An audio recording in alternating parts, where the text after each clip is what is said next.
शुरू करें इंशाल्लाह। अभी 20% बाकी है माशाल्लाह, बाहर हैं शायद।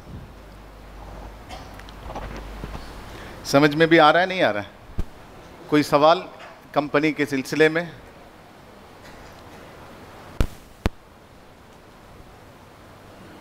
जी क्या सवाल है? अरे कोई बात। शख्स कानूनी क्यों माना जाता है? क्यों माना जाता है क्या मतलब? इसकी तो दलील आपने खुद दी ना, तरदीद की है। हर चीज़ में तरदीद भी है, रद्द भी है। लेकिन हज़रत मौलाना अशरफ अली थानवी रहमतुल्लाहि अलैह, जो हमारे पूरे हिंदुस्तान के उलमा के गोया के सरगना हैं मामलात के सिलसिले में, हज़रत ने इसको कबूल किया है मौजूदा हालात को मद्देनज़र रख कर, और इसके साथ साथ कि ये कोई खिलाफ शरा काम नहीं है। हमने जो तस्दीक ये किया है, शख्स कानूनी माना है, उसकी वजह से किसी शरीयत के उसूल से टकराव होता है? यानी जिससे कोई हुक्म टूटता हो, ऐसा है क्या कोई?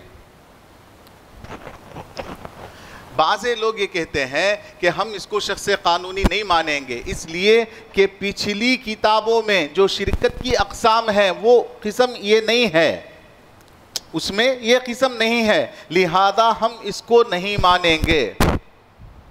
और वो कहते हैं कि शिरकत महदूद होगी मखसूस अक़साम के साथ ही। अब जो नई किस्म है वो हम उसको शिरकत कबूल नहीं करेंगे। उनसे सवाल करें तो यही जवाब देते हैं कि पिछली किताबों में नहीं है। उसका जवाब उलमा ने ये दिया है कि पिछली किताबों में ना होना किसी नई चीज़ के अदम जवाज़ की दलील नहीं हो सकती, पहली बात। और उस ज़माने में जो शिरकत की अक़साम जिक्र की हैं उलमा ने, उस ज़माने के हालात को मद्देनज़र रखकर की हैं। अगर ये चीज़ उसी ज़माने में हो जाती तो उसका भी हुक्म बयान किया जाए। लिहाजा फी ज़मानिना जो चीज़ है, अगर वो चीज़ किसी खिलाफ शरा उमूर की तरफ रहनुमाई ना करे, कोई इसके अंदर खिलाफ शरा बात ना पाई जाए, तो फिर उसके कबूल करने में कोई हर्ज नहीं। ठीक है, तो आगे देखेंगे कि शेयर बाजार। अब सवाल होता है कि भाई इतना बड़ा बड़ा शेयर बाजार है, कितने शेयर बाजार है हिंदुस्तान में? 2 हैं। कौन से? जी, एनएसई बीएसई। एनएसई कहां है? एनएसई कहां है? जोर से बोलो यार। दिल्ली में। और बीएसई? क्योंकि एन आ गया ना नेशनल, और बी आ गया बंबई, दोनों बंबई ही में है। और सिर्फ 2 नहीं है, बहुत सारे स्टॉक एक्सचेंज है। बेंगलुरु स्टॉक एक्सचेंज है, कोलकाता स्टॉक एक्सचेंज है। लेकिन चूंकि ये 2 मशहूर स्टॉक एक्सचेंज हैं जहां पर क्या होती है, शेयर्स की खरीद और फरोख्त होती है, इसलिए ये मशहूर है। अब इसकी जरूरत क्यों पेश आई? शेयर बाजार की जरूरत क्यों पेश आई?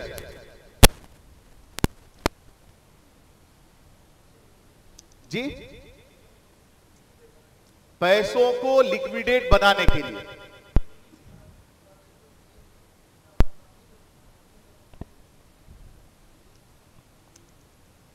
और नकद में तब्दील करने के लिए। और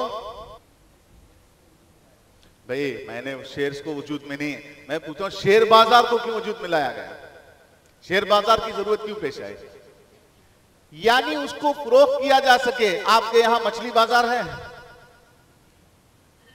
कपड़ा बाजार है, क्या होता है जहां पर कपड़े की खरीदो फरोख्त होती है, मछली बाजार मछली की, तरकारी सब्जी बाजार सब्जी की, इसी तरह शेयर बाजार जहां पर शेयर्स की खरीदो फरोख्त होती है, बस कुछ नहीं है। शेयर बाजार क्यों कायम किया गया? ताकि एक बंदे ने जब शेयर खरीद लिया तो इसको ये जमानत फराहम करना जरूरी था कि अगर आपको शेयर्स के खरीदने के बाद उसको नकद में तब्दील कराना हो तो उसकी सहूलत भी मुमकिन है। इसके लिए शेयर बाजार कायम किया है, जहां पर आदमी क्या कर सकता है, अपने शेयर्स को बेच के नकद में तब्दील कर सकता है, बेच के नकद में तब्दील कर सकता है। अगर नकद में तब्दील नहीं किया तो रखे रखे क्या करेगा? कोई आदमी अंदर आएगा ही नहीं। सबसे पहला सवाल होता है, मैंने पैसा डाला, अगर मुझे जरूरत हो मिलेगा कि नहीं मिलेगा? मिलेगा कि नहीं मिलेगा। इसकी गारंटी के लिए क्या किया, एक शेयर बाजार का सिस्टम कायम किया गया, जैसे BSE है, NSE है, इस तरह की चीजें। अब स्टॉक एक्सचेंज की तारीफ क्या है? स्टॉक एक्सचेंज एक ऐसा इदारा है जो हुकूमत की ज़ेरे सरपरस्ती, किसकी? हुकूमत की ज़ेरे सरपरस्ती कंपनियों के शेयर्स की खरीदो फरोख्त का काम करता है। लेकिन स्टॉक एक्सचेंज उन्हीं कंपनियों के शेयर्स का कारोबार करता है जो काबिले एतमाद हो और कुछ ना कुछ साख भी रखती हो। यानी एक कंपनी है जिसकी कोई एतमाद नहीं, जिसकी कोई क्रेडिबिलिटी नहीं, जिसकी कोई हैसियत नहीं, क्या शेयर बाजार उसको भी अपने यहाँ लिस्ट कराएगा? नहीं कराता। अगरचे के कंपनी की हैसियत उसको हासिल हो गई, लेकिन शेयर बाजार में उन्हीं शेयर्स की खरीदो फरोख्त होगी जो लिस्टेड हो, यानी शेयर बाजार में जिसका इंदिराज हो। इसके लिए इसको दो हिस्सों में तकसीम किया गया, एक अनलिस्टेड कंपनीज और दूसरा लिस्टेड कंपनीज। अब आगे देखते हैं। अब ये जो शेयर्स हैं, शेयर्स की खरीदारी के लिए मिसाल के तौर पर मैं क्या करता हूं, शेयर्स खरीदना चाहता हूं। मैं खरीद सकता हूं कि नहीं खरीद सकता हूं? खरीद सकता हूं कि नहीं खरीद सकता हूं? बेच सकता हूं कि नहीं बेच सकता हूं? बेच सकते हैं। खरीद सकते हैं कि नहीं खरीद सकते हैं? मेंबरशिप लेना पड़ेगा। क्या मेंबरशिप? आपने कभी शेयर्स का खरीदारी की है? मौन, आपने शेयर्स खरीदारी की है? आपने मेंबरशिप लिया? टोकन के वास्ते, ब्रोकर के वास्ते से आप खुद शेयर्स की खरीदारी नहीं कर सकते। आप खुद क्या नहीं कर सकते? मिसाल के तौर पर फला ABC कंपनी के मुझे 100 शेयर्स चाहिए। अब शेयर बाजार का सिस्टम कहता है जनाब अगर आपको शेयर्स खरीदना है डायरेक्ट नहीं आएंगे, आपके दलाल के वास्ते से खरीद सकते हैं। अब एक बंदा सवाल करता है, मेरे पास मोबाइल है, आईफोन रखा है और मैंने अंदर खोला, ओक्टाफैक्स एक क्या है एप्लीकेशन है, अंदर गया, मैंने जाके खरीदा, तो ब्रोकर कहाँ आ गया? ये सवाल आपको करना था। ब्रोकर कहाँ आ गया जी? ऐप जो डेवलप करता है वो खुद ब्रोकर है। ऐप जो डेवलप करता है वो खुद ब्रोकर है। मतलब ये है कि कोई भी बंदा क्या नहीं कर सकता कि शेयर बाजार में कूद के शेयर्स की खरीदो फरोख्त नहीं कर सकता, बल्कि लिए उसके लिए मेंबर होना जरूरी है। जो मेंबर होते हैं वही दलाल भी होते हैं। वही क्या होते हैं? दलाल भी।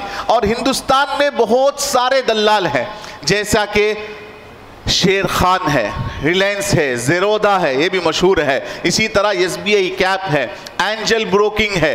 ये तमाम तरह के दलाल बैठे हैं। वो कहते हैं आपको शेयर्स चाहिए, चलिए हम आपको खरीद के देंगे। आप जिस कंपनी के कहेंगे उसी कंपनी का खरीदेंगे, आप जब कहेंगे उसी वक्त बेचेंगे। उसकी वो लोग क्या करते हैं? फीस लेते हैं, दलाल की उजरत लेते हैं। शेयर्स की खरीदो फरोख्त के दो मराहिल। पहला मरहला शेयर्स के इजरा के वक्त खरीदो फरोख्त का।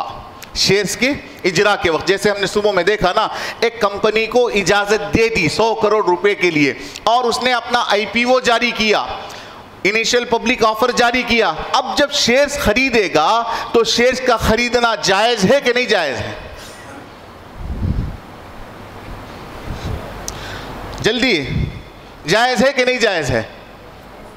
जायज़ है जी, शराइत के साथ जायज़ है। जायज़ है कि नहीं जायज़ है?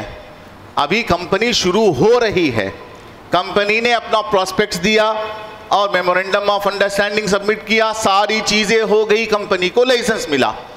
अब कंपनी को जैसे ही लाइसेंस मिला, आपको आके एक आदमी ने सवाल किया कि मौलाना फला कंपनी अभी शुरू हो रही है, क्या मैं उस कंपनी का शेयर्स खरीद सकता हूं कि नहीं खरीद सकता हूं? जी, असासा मौजूद है तो खरीद सकता है, असासा ही नहीं है शिरकत हो जाएगी, लिहाजा खरीद सकता है। मतलब गोया के IPO का जो इनिशियल पब्लिक ऑफर है ना, वो गोया के खरीदने का मतलब शिरकत ही है। तो ये शिरकत कर सकता है कि नहीं कर सकता है जी? कंपनी का तरीक़ेकार देखा जाएगा, नहीं, एक्चुअल जवाब जो चाहिए वो नहीं मिला। अब जब आके पूछा, अच्छा अभी शुरू हो रही है, अभी शुरू नहीं हुआ, जायज़ है? नहीं, पहले देखेंगे कि उसका कोर बिजनेस क्या है, उसका असल कारोबार क्या है। अगर वो कंपनी बैंकिंग सेक्टर की है तो फिर ना इब्तिदा में खरीद सकते हैं ना इंतहा में खरीद सकते हैं। समझ में आई बात? अगर कोई कंपनी फाइनेंस की कंपनी है, सूद की कंपनी है, इंश्योरेंस पर मबनी कंपनी है, लिकर शराब पर मबनी कंपनी है, तो फिर ऐसे कंपनी का ना इब्तिदा में खरीदना जायज़ है ना काम शुरू होने के बाद खरीदना जायज़ है। इसके लिए अब अगर कोई कंपनी हलाल कारोबार करने के लिए शुरू हुई, जैसे टेक्सटाइल बिजनेस, कपड़ा बनाने वाली कंपनी, स्टील बनाने वाली कंपनी, इसी तरह से दूसरी कोई जायज़ चीज़ों के बनाने वाली कंपनी, ऐसी अगर कंपनी है तो शरीयत कहती है एक शर्त के साथ खरीदना जायज़ है, वो ये है कि उस कंपनी का असल कारोबार हलाल हो, असल कारोबार हलाल हो। अगर असल कारोबार हलाल नहीं है तो फिर क्या नहीं कर सकते, खरीद नहीं सकते। क्लियर? अब दूसरी चीज, दूसरा मरहला शेयर्स के इजरा के बाद खरीदो फरोख्त का।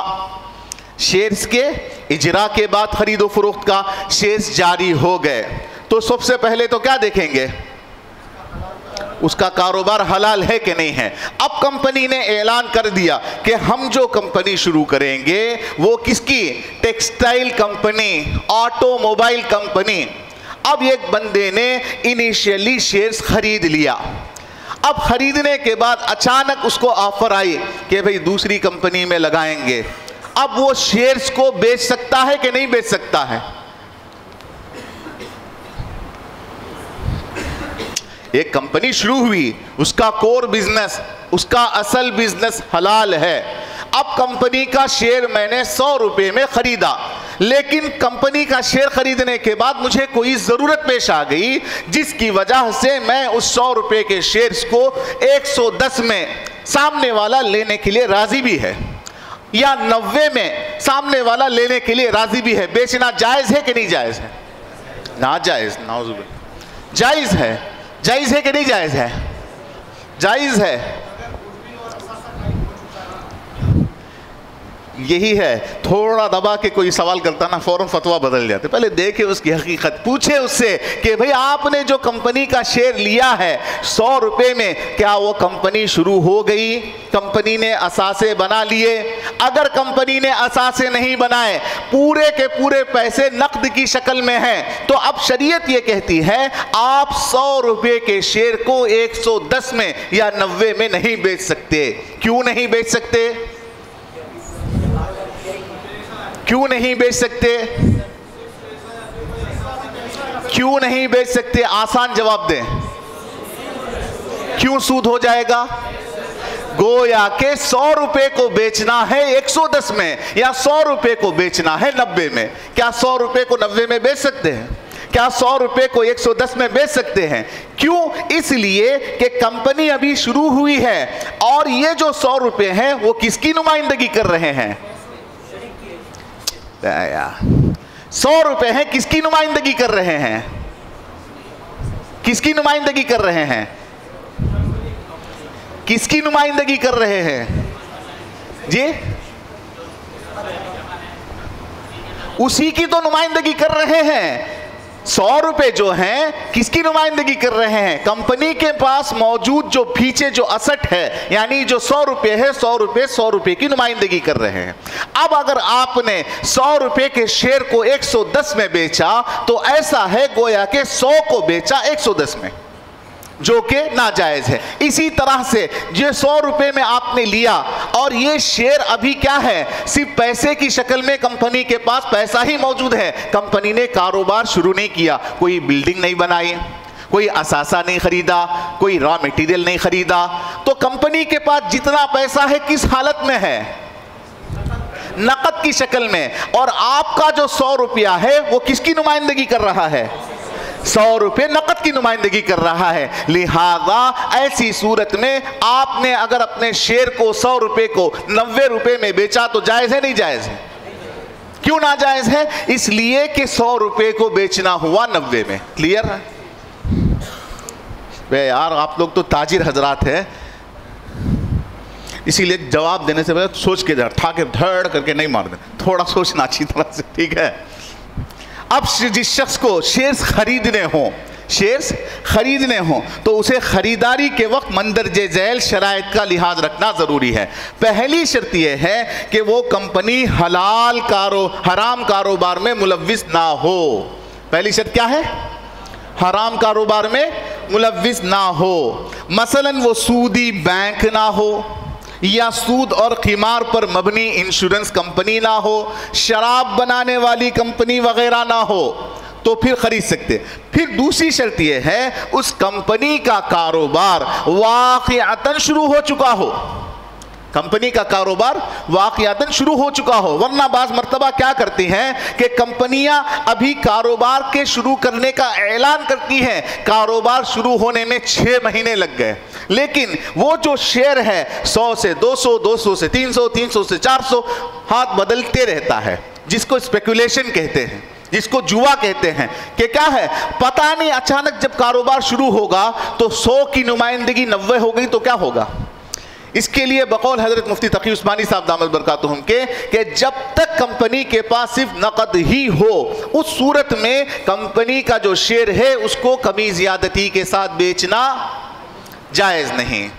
अलबत्ता अगर उस कंपनी ने कुछ असासे भी बना लिए हों तो फिर उस कंपनी के शेयर्स का खरीदना और बेचना जायज़ है। अब एक कंपनी है 1 करोड़ की कंपनी, 1 करोड़ की कंपनी, मुफ्ती साहब ने फतवा ठोका कि भाई पैसे ही पैसे हों, तो 1 करोड़ की कंपनी का शेयर अगर 100 रुपये है तो 100 रुपये में ही बेचना।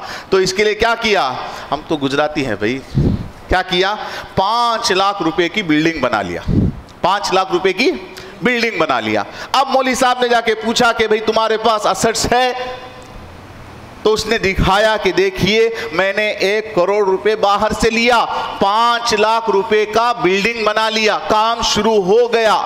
तो अब सवाल ये है कि एक बंदे ने जिसने 100 रुपए का शेयर खरीदा, अब वो 100 रुपए के शेयर को 90 में या 110 में बेच सकता है कि नहीं बेच सकता?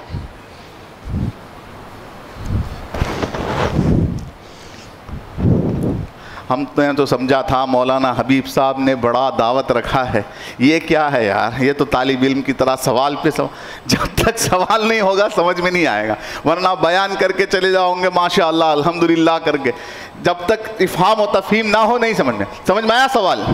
भाई कंपनी, क्योंकि इस तरह के चालू काम करते हैं ये लोग, कह रहे मौली साहब ने कह दिया कि भाई हराम है, सूद है, रिबा है, कुरान की आयत पढ़ी तो देखा कि मौलवी को भी ठंडा करना है। इसके लिए क्या किया, 1 करोड़ का सरमाया लेके 5 लाख रुपए की उसने बिल्डिंग भी बना ली।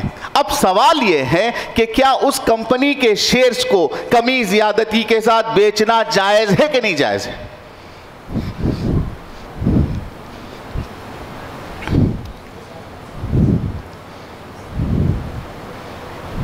जल्दी जल्दी बताएं।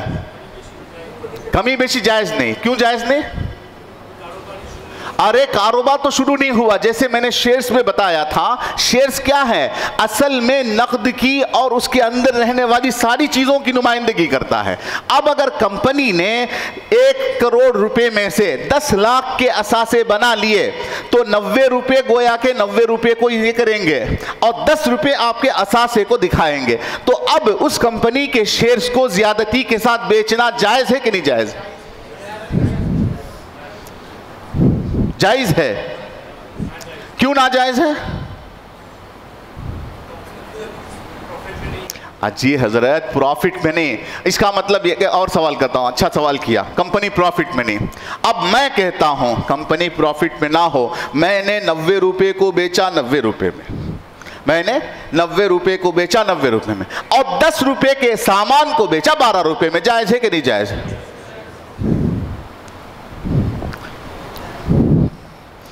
कौन कौन नाजायज कहते हैं, हाथ उठाए। नाजायज तो क्यों भाई जी?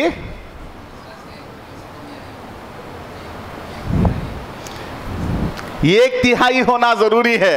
अब आके मौलवी साहब को पट्टी पढ़ाएंगे, हजरत ये जो 100 रुपये की चीज है, 90 रुपये 100 रुपये 90 रुपये की नुमाइंदगी करते हैं, 10%। उनका मकसद सिर्फ क्या है? मौलवी साहब के सामने फतवा लेना। अब हम कैसे जानेंगे कि असासे के अंदर तब्दील हो गया? इसके लिए भी उलमा ने बताया है। क्या बताया है? कि अब अगर असासे में तब्दील करते हैं नकद को, कम अज कम 33% नकद असासे होना जरूरी है। कम अज कम कितने? 33%। ये किसकी राय है? आयोफी की राय है। आयोफी एक बहुत बड़ा इदारा है जो बहरीन में accounting and auditing organization of Islamic financial institution, ये इदारा गोया के पूरे दुनिया भर के इस्लामिक फाइनेंशियल इंस्टीट्यूशन की गोया के रहबरी और रहनुमाई करता है, गाइडलाइन प्रोवाइड करता है। और उसमें पूरे दुनिया के माहिर मुफ्तियान किराम, माहिरीन मईशत सब हैं। और अल्लाह का एहसान है कि उसके चेयरमैन मुफ्ती तकी उस्मानी साहब दामत बरकत, शेख यूसुफ अल-क़रज़ावी, और इसी तरह शेख क्या है वो बड़े बड़े जो मिस्र के उलमा है, बड़े बड़े जो बाया के उलमा है, सारे उलमा हैं। तो उन लोगों ने देखा कि भाई इस उसूल की आड़ में कहीं 10 रुपए का लेके रख लिया, 1 करोड़ रुपए का लिया सरमाया, अब लेके क्या किया? 10,000 की गाड़ी ले ली। कह रहा है कि भाई आपके बकौल हमने क्या किया? 10,000 की गाड़ी तो ले ली, 99 रुपए को बताएंगे, 1 रुपया 5 रुपए को बताएगा। क्योंकि 1 रुपये की चीज को मैं 10 में भी बेच सकता हूं, 5 में भी बेच सकता हूं। इस तरह से क्या करते हैं? वो चालू बकरे होते हैं। तो इसके लिए उसको तहदीद करने के लिए क्या किया आयोफी ने कि कम से कम सरमाया जो नकद की शक्ल में हो कितना हो? 33%। कितने फीसद? 33%। अब सवाल यह है कि अगर किसी कंपनी के शेयर्स को उनकी कीमत इस्मिया से कम या ज्यादा पर खरीदा या बेचा जा रहा हो तो कम अज कम कितने फीसद असासों का जामिद असासों की शक्ल में होना जरूरी है? इस बारे में आयोफी की राय यह है कि कम अज कम उस कंपनी के 30% असासे। एक और एक बॉडी है जो शरिया एडवाइजरी की डाउ जोन्स है, उनकी राय है 33%। कम से कम 30% तो हो, 30% असासों का नकद की शक्ल में होना जरूरी है। समझ में आई बात? क्लियर?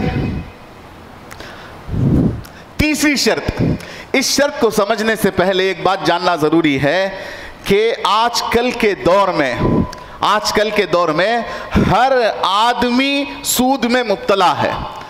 कौन कौन सूद में मुब्तला नहीं है? हाथ उठाए। भाई हम सूद में, आप सूद लेते हैं क्या? कौन कौन सूद में मुब्तला नहीं है? हाथ उठाए। नाउजुबिल्लाह बखिया पूरे सूद में मुब्तला है। कौन कौन सूद में मुब्तला नहीं है? किस किस का बैंक अकाउंट नहीं है? हाथ उठाए। अभी तो मजबूरी है, घर वालों ने इजाजत नहीं दी, शादी नहीं हुई, वरना 99% बैंक अकाउंट होते हैं। और बैंकों में मदरसों का भी पैसा होता है, मस्जिदों का भी पैसा होता है, वक्फ का भी पैसा होता है, किसी ना किसी तरह इन्वॉल्वमेंट तो होता है। और सुबह में हमने फर्स्ट सेशन में देखा कि कंपनी को इजाजत दी 100 करोड़ रुपए की। अब 100 करोड़ के लिए 20 करोड़ उन्होंने खुद चलाने वालों ने डाला, 60 करोड़ रुपए के शेयर्स जारी किए, बकिया बचा के रखा 20 करोड़। अब 20 करोड़ भी जारी कर दिए, उसके बावजूद पैसे की जरूरत होती है। अब क्या करेगी? बैंक से अब कर्ज लेना जायज है? तो ऐसी कंपनी का शेयर्स खरीदना जायज है जो बैंक से कर्ज लेती है? असल कारोबार हलाल है लेकिन खर्च तो ले रही है। जायज है नहीं जायज है? जायज है। अरे भाई जायज है तो दलील दे। कितने फीसद? वो कितने फीसद नहीं, जायज है नहीं जायज है पहले वो बताएं।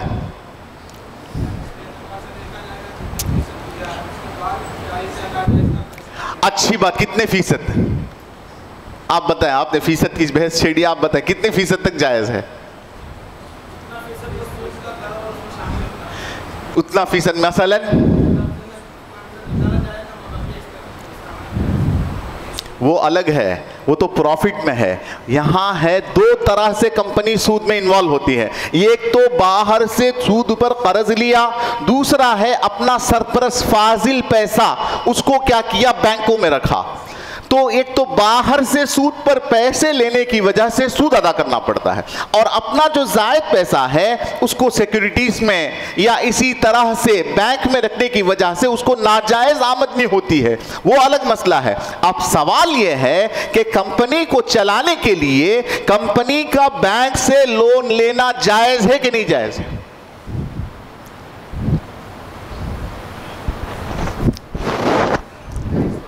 जायज होना चाहिए, क्योंकि नाजायज बोल दिए तो सब खड़े हो जाएंगे। आया इसका आसान जवाब ये है कि मौलवियों को जल्दी समझ में आएगा। मैं भी मौलवी हूँ, आप नाराज ना हो।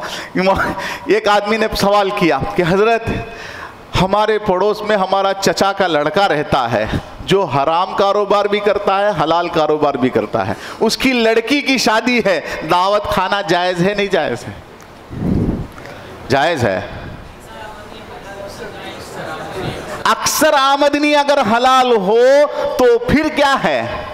जायज है। वलिल अक्सरी हुक्मुल कुल को रह करके अल्लामा शामी रहमतुल्लाह अलैह ने इसको तफसीलन जिक्र किया है। क्यों? कि आप ऐसी जगह है कि वहां अवॉइड भी नहीं कर सकते, बेहतर यह है कि ना जाए। अगर कोई खा ले तो उसका खाना हराम है या नहीं है, इसके बारे में राय है कि उसकी हलाल और हराम आमदनी को देखें। अगर हलाल गालिब हो, अगर हलाल गालिब हो तो फिर वहां पर आम आदमी के लिए खाने की इजाजत दी है। फतावा महमूदिया में मुफ्ती महमूदुल हसन साहब गंगोही ने लिखा है कि मुफ्ती उलमा दीन के सरगना उनको चाहिए कि बचे।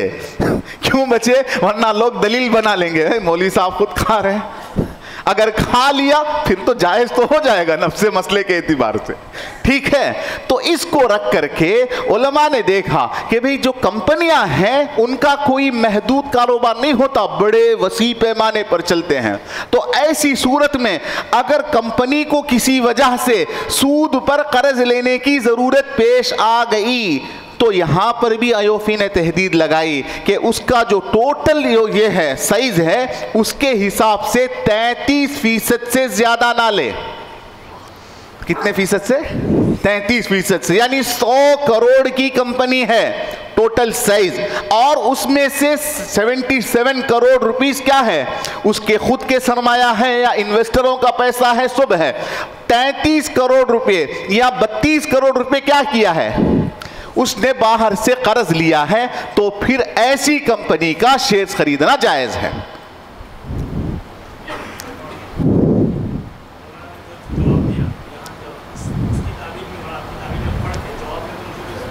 क्या जवाब दिया?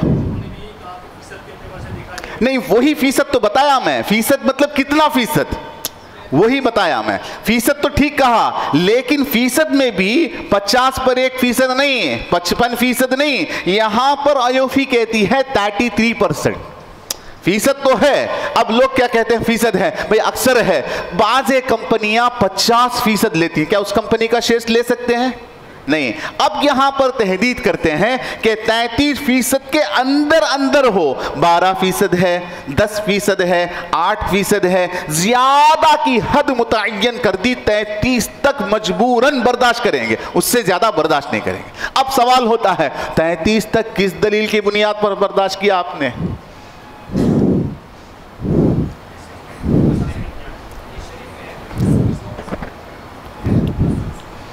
ये देख, यही जवाब है। यानी हदीस में है ना, एक सहाबी ने पूछा, अल्लाह के नबी मेरे पास माल है, क्या मैं पूरा सदका कर दूं? है साद बिन वक़ास रजी अल्लाह तआला की हदीस है गालिबन। क्या पूछा? क्या मैं पूरा माल सदका कर दूं? कहा नहीं। क्या निस्फ कर दूं? नहीं। फिर पूछा क्या सुलुस? कहा असुलुस वस्सुलुसु कसीर, सुलुस तो करो लेकिन ये भी ज्यादा है। तो इसके लिए इन तमाम चीजों को देखकर आलिम की जिम्मेदारी सिर्फ शरई मसले की हद तक नहीं होती है, इन चीजों में मार्केट की कैफियत, हालत, तमाम चीजों को देखना होता है। बाज़ उलमा जो इन चीजों को नहीं जानते ऐसी सवाल पर भी, इन चीजों पर भी नकीर करते हैं, भाई ये मौलवियों का काम ही हर हलाल को हराम को हलाल करना है। हराम को हलाल नहीं, आप फतवा दे के हराम तो कर सकते लेकिन उम्मत को बचा नहीं सकते। आज इब्तिलाए आम है, इसके लिए चंद चीजें दुनिया के जो माहिर उलमा पर मुनहसिर बॉडी है उन्होंने कहा कि भाई अगर कोई कंपनी लेती है तो उसकी आखिरी हद क्या होगी। इसका मतलब हम ये नहीं कह रहे कि ले, अगर किसी वजह से ले लिया, समझ में आई बात? इसी तरह से जैसे उन्होंने कहा ना एक मौलाना ने कि अगर कंपनी ने अपना सरप्लस पैसा, क्या पैसा, फाजिल पैसा, एक्स्ट्रा पैसा, वो क्या करता है, एक्सपेंसेस के लिए रखना पड़ता है, लेकिन कंपनी जेब में तो नहीं रखेगी, कंपनी के अंदर तो नहीं रखेगी, ट्रांजैक्शन ऑनलाइन हो गए हैं, तो उसके लिए क्या करते हैं, उन पैसों को लेके बैंकों में रखते हैं। अब बैंक में रखने की वजह से उसको नॉन हलाल प्रॉफिट मिली, सूद मिला, तो यहां पर भी शरीयत ने कहा कि पूरे का पूरा सूद आप इस्तेमाल नहीं कर सकते, बल्कि कितने फीसद तक बर्दाश्त करेगी। तो इसके बारे में उलमा ने कहा, आयोफी ने कहा, अगर किसी कंपनी की टोटल आमदनी पूरा नफा 100 रुपये है और उसमें से 95 रुपये कंपनी के हकीकी कारोबार से हासिल हुए और 5 रुपये या उससे कम उसको कहां से हासिल हुए, सूद से हासिल हुए, तो फिर ऐसी सूरत में उस कंपनी का शेयर्स खरीदना जायज है। लेकिन उसके साथ साथ कहा जब आपको डिविडेंड मिले तो आप चूंकि पहले से उस कंपनी को देख के ही तो इन्वेस्ट करेंगे कि इसकी टोटल आमदनी में से कितनी फीसद आमदनी हराम की है। लिहाजा अगर किसी कंपनी की टोटल आमदनी में से 5% से कम यानी 3% आमदनी हराम की है, तो फिर आपको अगर 1000 रुपये मिले या 100 रुपये मिले तो आपकी शरई जिम्मेदारी है कि जितनी फीसद नॉन हलाल इनकम है उसको बगैर सवाब की नीयत के सदका करेंगे, बगैर सवाब की नीयत के सदका करें। अब यहां तक खामोश नहीं हो गए, बल्कि हकीमुल उम्मत हज़रत मौलाना अशरफ अली थानवी रहमतुल्लाह अलैह ने इससे भी आगे एक बात की, कहा कि भाई ये चीज़ें हुदूद तो कर दी, लेकिन आपके लिए बहैसियत मुसलमान इसके अदम रज़ा का इजहार भी ज़रूरी है। अदम रज़ा का इजहार क्या, जो एनुअल जनरल मीटिंग होती है, आप बहैसियत शरीक, आप बहैसियत शेयर होल्डर, आपको अपनी बात के रखने का पूरा पूरा हक है। वहां पर आप कहें एनुअल जनरल मीटिंग में कि हम इस सूद से मुत्तफिक नहीं हैं, अगरचे कि आपकी बात वो ओवर रूल कर दी जाए यानी अनसुनी कर दी जाए, लेकिन फिर भी आपने अपना हक तो अदा कर दिया। लिहाजा ये सारे शराइत हैं, इन शराइत के साथ शेयर्स का खरीदना जायज है। अब मैं शेयर खरीदने जाऊंगा तो क्या करूंगा, क्या करूंगा? अब मैं शेयर खरीदने के लिए BSE का ये खोला तो मैं क्या करूंगा जी, जोर से बोलो यार। बुनियादी कारोबार देखा जाएगा जी, ये दीजिए भैया, चौखट जी। सबसे पहले जब खरीदेंगे तो ख़रीदते वक्त सबसे पहले कंपनी का जो बुनियादी कारोबार है वो हलाल है कि हराम, पहले वो देखेंगे जी। फिर उसके बाद अब अगर हमें कभी ज़रूरत पेश आए बेचने की, तो उस मौके पर सबसे पहले हम ये देखेंगे कि उस कंपनी का जो माल है, सामान, वो कितना है जी। बेचने की नहीं, खरीदते वक्त ही देखना ज़रूरी है, ये भी खरीदते वक्त ही देखना ज़रूरी, बेचने के वक्त नहीं। लिहाजा ऐसी कंपनियों के बारे में कुल कितनी हैं, 7 शराइत हैं। कितने शराइत हैं? 7 शराइत। असल कारोबार हलाल हो, असल कारोबार हलाल हो। दूसरी शर्त कीमत इस्मिया यानी उस पर जो लिखी हुई कीमत है उससे कमो बेश पर बेचने की सूरत में ये ज़रूरी है कि उस कंपनी के कुछ मुंजमिद असासे, फिक्स्ड असेट भी वजूद में आ चुके हों, रकम सिर्फ नकद की शक्ल में ना हो। तीसरी शर्त, अगर कंपनी सूदी लेन देन करती हो तो उसके खिलाफ उसकी सालाना मीटिंग में आवाज़ उठाई जाए। चौथी शर्त, अगर कंपनी फंड बढ़ाने के लिए बैंक वगैरह से सूद पर कर्ज लेती हैं और उस कर्ज की मिकदार उस कंपनी की मजमूई बाजारी कीमत, उस कंपनी की मजमूई बाजारी कीमत के 30% या 33% से ज़ायद ना हो। पांचवी शर्त यह है कि सूदी डिपॉजिट वगैरह से हासिल शुदा गैर शरई आमदनी कंपनी की कुल आमदनी के 5% हिस्से से कम हो। छठी शर्त, जब मुनाफे तकसीम हो उस वक्त नफ़े का जितना हिस्सा सूदी डिपॉजिट से हासिल हुआ हो उसको सदका करे बगैर सवाब की नीयत के। सातवीं शर्त, कंपनी किसी भी वजह से अपने सरमाए में से कुछ हिस्सा किसी गैर शरई जगह पर लगाती है। यानी मतलब यह है कि अब हुकूमत क्या कहती है कि जनाब आला आपको हमने सर्टिफिकेट दिया, लाइसेंस दिया, जिसकी वजह से आप इस बात के मुस्तहिक हुए कि आप अपनी कंपनी के शेयर को लिस्ट करें और वहाँ से पैसा उठाएं, लोगों से पैसा उठाएं। हमें क्या फ़ायदा, हमें क्या फ़ायदा? तो कंपनी के लिए बाज़ ममालिक में हुकूमत की तरफ से ये कानून होता है कि आप अपनी कंपनी का जो कुल सरमाया है उसमें से इतना फ़ीसद हिस्सा हमें बतौर कर्ज देना पड़ेगा।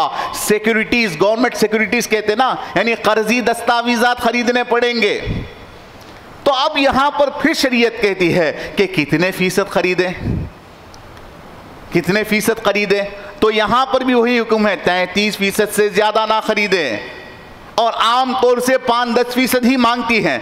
बाज़ कंपनियां क्या करती हैं कि कहाँ कारोबार के चक्कर में पड़े रहें, लो पैसा इधर लगा दो, तो लगाने की वजह से क्या होगा, फिक्स इनकम उनको आएगा, और फिक्स इनकम आने के बाद कंपनी ऑडिट करके दिखा देगी कि आपका 10 रुपये का शेयर 10.5 हो गया। हालांकि वो जो 10.5 हुआ है ये पूरा किसकी वजह से हुआ है, सूद की वजह से। अब यहां पर वो शर्त भी लगा दी कि कुल आमदनी में से 5% से कम हो, साथ में ये शर्त भी लगा दी कि आप अगर सिक्योरिटीज खरीदेंगे यानी दुयून के कागजात खरीदेंगे तो कितने फीसद तक खरीद सकते हैं, 33% के अंदर। लिहाजा इन शराइत को मद्देनजर रखते हुए किसी इंसान का शेयर बाजार में शेयर्स का खरीदना और बेचना जायज है। अब किसी ने आके सवाल किया कि हजरत मैं किसी कंपनी का शेयर खरीदना चाहूं तो क्या करूं, तो क्या जवाब देंगे जी? ये वो कहेगा पागल हो गए, वो कहेगा पागल हो गए, क्या बात कर रहे हैं हजरत। ये आप हजरात को 2 घंटा समझाने के बाद इतना कुछ थोड़ा समझ में आया। शुरू में पहले ही सेशन में बग़ैर कंपनी को जिक्र किए, बग़ैर तमहीदात के, बग़ैर मिसाल के, सिर्फ अगर ये कहूँ तो पूरे मुफ्ती मुझे फतवा दे दिए, मौलवी साहब पागल हो गया। देंगे नहीं देंगे, क्यों कि बैकग्राउंड मालूम नहीं है। तो इस तरह से आप कैसे मुतमईन करेंगे साइल को? एक आदमी आके पूछता है नॉर्मल, इमाम साहब, मुफ्ती साहब ये कंपनी का मैं शेयर खरीदना चाहता हूं, तो उसको आसान जवाब क्या देंगे?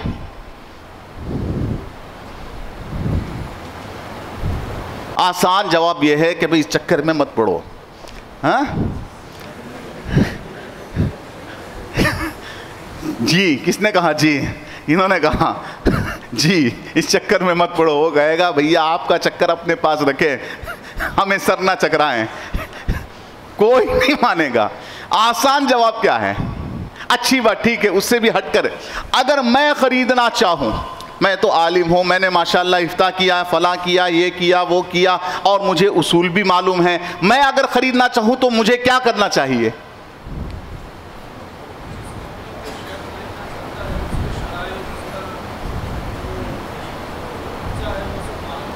मालूम करे, मुझे 12,000 के शेयर खरीदने हैं, 12,000 के, और अभी खरीदने हैं, क्योंकि मार्केट वॉलीटिलेट होता है, ऊपर गया नीचे गया, मालूम करने में 12 घंटे के अंदर वो शेयर की कीमत ऊपर चले जाएगी। क्यों कि किसी कंपनी का डेप्थ टू असेट रेशियो, यानी उसका कर्ज कितना है और उसका असासा कितना है, और इसी तरह से 5% सूद मिलता है, नफ़ा गैर शरई नफ़ा, या उससे ज़्यादा मिलता है। इस तमाम चीज़ को जांचना एक इनफिरादी शख्स के लिए उतना आसान नहीं है, उतना आसान नहीं है। बहैसियत ताजिर हरगिज़ आसान नहीं है। हजरत से पूछें, ये खुद शेयर ट्रेडिंग करते हैं, आसान है हजरत? आसान है? अब उसकी शक्ल क्या होगी? उसके लिए आसान शक्ल ये है, कोई साइल आपसे आके सवाल करे तो आप उसके सामने ये खुतबा पढ़ने के बजाय उससे कहें कि हिंदुस्तान में 2 बड़ी कंपनियां हैं जो वाइट लिस्टिंग करके बताती हैं कि किस कंपनी का शेयर खरीदना जायज़ है, किस कंपनी का शेयर खरीदना जायज़ नहीं, जिनका काम ही ये है, जिसको क्या कहते हैं, शरिया स्क्रीनिंग कहते हैं। क्या कहते हैं? शरिया स्क्रीनिंग कहते हैं और वाइट लिस्टिंग कहते हैं। उनमें से एक कंपनी तासीस है। TASIS। ये जो कंपनी है ये आईओफी के कंडीशन और उसके उसूल व ज़वाबित को मद्देनज़र रखते हुए पूरे शेयर बाजार में मौजूद कंपनियों की वेट लिस्ट करती है। और इसके शरिया बोर्ड में हज़रत मौलाना खालिद सैफुल्लाह साहब रहमानी दामत बरकातुम भी है। चूंकि उलमा की निगरानी में चल रहा है, हम चूंकि इंडिविजुअल कैपेसिटी में इनफिरादी हैसियत से हमारे लिए किसी कंपनी का 10,000 करोड़ की कंपनी है, आप 10,000 रुपए का शेयर खरीदने के लिए जाके देखते रहेंगे, तब तक शेयर आसमान से नीचे, नीचे से आसमान चला जाएगा। आसान ये है कि आप इस कंपनी से क्या कर सकते हैं, लिस्ट मंगा सकते हैं कि किस कंपनी का शेयर खरीदना जायज़ है, किस कंपनी का शेयर खरीदना जायज़ नहीं है। लेकिन इसी तरह से इस्लामिकली है, ये भी आईओफी ही को फॉलो करता है। जो बॉडी मैंने बताया आईओफी ही को फॉलो करता है, वो भी स्क्रीनिंग करके बताता है। लेकिन ये दोनों कंपनियां हैं, मदरसे नहीं हैं। क्या मतलब? ये दोनों कंपनियां हैं, मदरसे नहीं हैं। क्या मतलब?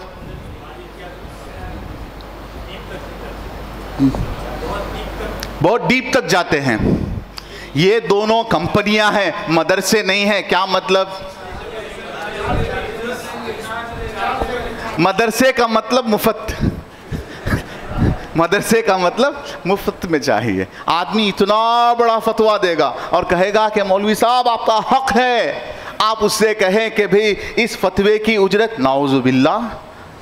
हालांकि उलमा ने लिखा है किताबते फतवे की उजरत लेना जायज़ है। जायज़ है नहीं जायज़ है?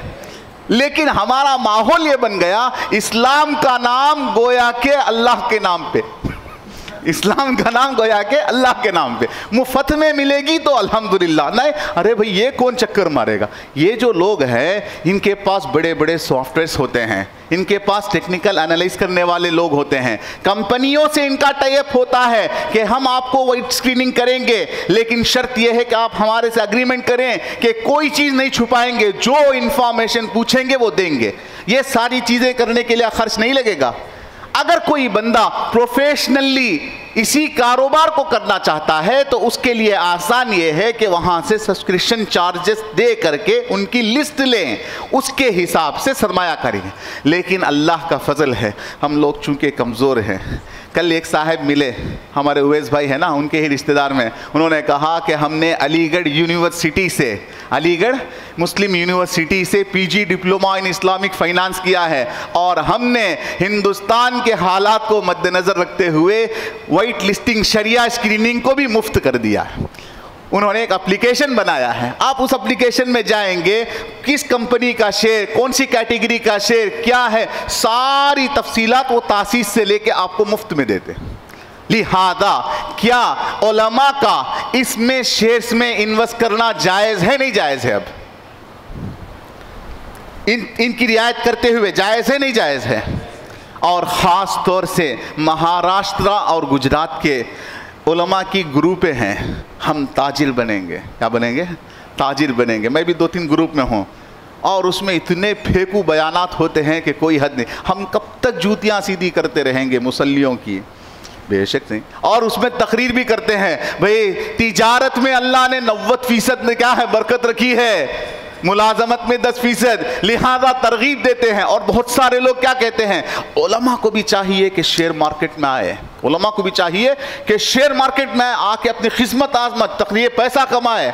अब बंदा क्या किया, माशाअल्लाह सुन के देखा कि भाई ये तो क्या है, 12, 15, 20, 25 से क्या हल होगा। आजकल तो मेटावर्स का दौर है, थोड़ा सा किस्मत इसमें भी आजमाएंगे। आजमाना दुरुस्त है कि नहीं है? शरअन यानी शरई हुदूद का लिहाज करते हुए आजमाना दुरुस्त है कि नहीं है? नहीं है। क्यों दुरुस्त है? शरीयत इसकी इजाजत दे रही है, इसके लिए दुरुस्त है।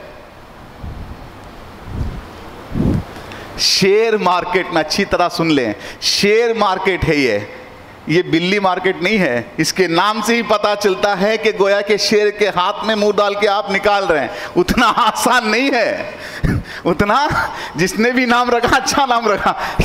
उतना आसान नहीं है। लिहाजा अगर कोई बंदा सिर्फ मैंने सीख लिया किस तरह से अकाउंट खोलना है, किस तरह से क्या करना है, मैं भी कूद पड़ूं, एडवाइजेबल नहीं है। बल्कि किसके लिए एडवाइस है? जिसके पास, जिसका निकाह किसी बड़ी मालदार लड़की से हो और बहुत बड़ा हदिया मिला हो।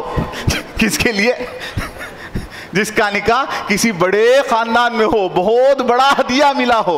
वो हदिया इस्तेमाल करो ना करो, आपकी जिंदगी में कोई फर्क नहीं आएगा, आपके डे टू डे एक्सपेंसेस में कोई फर्क नहीं आएगा। जिसको फाजिल पैसा कहते ना, उसको तो लगा सकते हैं, लेकिन है ही 25,000 और 25,000 कर्ज लेके लगा दिया। क्यों? कि मौलाना हबीब साहब ने प्रोग्राम रखा था, तासीस में बताया है, तासीस के हिसाब से लगाया। जैसे ही डूबता है ना, फिर सबको इल्जाम लगाया, मौलाना पागल है यार, क्या है यार, जुआ है पूरा। क्या है? जुआ है। क्यों जुआ है? नुकसान हो गया। वही अगर नफा हो जाए, अल्लाह तरक्कियात से नवाजे। इसके लिए कहते हैं कि शेयर बाजार कोई खेल नहीं, हलवा नहीं है। आदमी इसमें अगर लगाता है तो उसके लिए सब्र चाहिए। कम से कम 1 साल अगर लगा के रखेगा, तभी उसके अंदर 19-20 के हिसाब से फर्क आएगा। हर कोई आपा नहीं बैठी है आपकी। कौन? नौहीरा तो 1 लाख पे 3,000 दे दे। कभी कभी 1000 के 1 लाख के 90 भी हो जाते हैं। बर्दाश्त करके सीने पे पत्थर रख के बैठेगा, वही बाद में जाके बढ़ता है। इसके लिए कहते हैं कि शेयर बाजार को सीख लिया इसलिए फौरन कूद गए, ये एडवाइजेबल नहीं है। दूसरी चीज, जिसके पास सब्र हो, यानी ऐसा पैसा लगाए जो उसके जरूरियात डे टू डे एक्सपेंसेस से ज्यादा हो, यानी अगर वो ना भी हो तो उसकी जिंदगी के अंदर कोई फर्क नहीं पड़ेगा। ऐसा पैसा लगाए, ऐसा पैसा लगाए। और हमारे यहाँ तमिलनाडु में एक बहुत बड़ा इकोनॉमिस्ट है, आनंद के नाम से। उसकी राय ये है, बहुत अच्छा बात करता है इकोनॉमिक्स पे। उसकी राय ये है कि बंदा शेयर बाजार में कब जाएगा, बंदा शेयर बाजार में कब जाएगा। उसने कहा कि कम से कम अपने पास आधा किलो सोना रखे। पहले क्या रखे? क्यों सोना रखे? शेयर में क्यों ना जाए? क्योंकि सोना लिक्विडेट करना मिनटों में हो सकता है। आपको अचानक कोई जरूरत पड़ गई, कहां भागेंगे आप? इसके लिए सोना रहे, उसके बाद दूसरे इसमें करे, आखिर दर्जे में शेयर में जाए। आज तो हर बंदा क्या है, 30 मार खान बना हुआ है। मैं भी लगाता हूं यार, बाद में लगा के नुकसान हो जाता ना, तो फिर पूरे इससे ही ना उम्मीद हो जाता। इसके लिए एडवाइजेबल नहीं है। अब लगा सकता है कि नहीं लगा सकता है? भाई अभी तो कहा जायज है।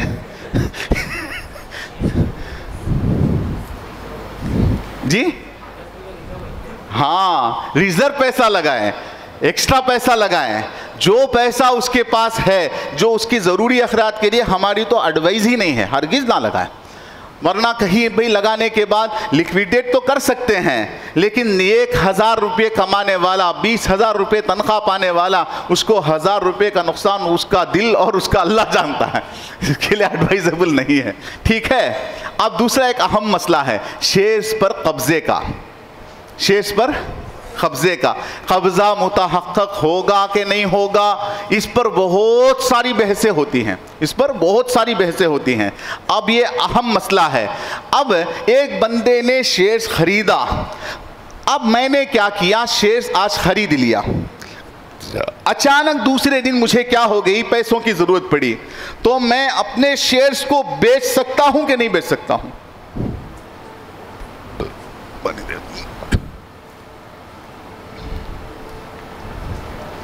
भाई मैंने आज खरीदा, इस उम्मीद पर खरीदा कि भाई कोई खर्च नहीं है, कुछ अखराज, अचानक कोई बीमारी आ गई या कोई ज़रूरत पेश आ गई या दूसरा कोई काम आ गया जिसकी वजह से मुझे बेचना पड़ रहा है। मैं बेच सकता हूं कि नहीं बेच सकता हूं?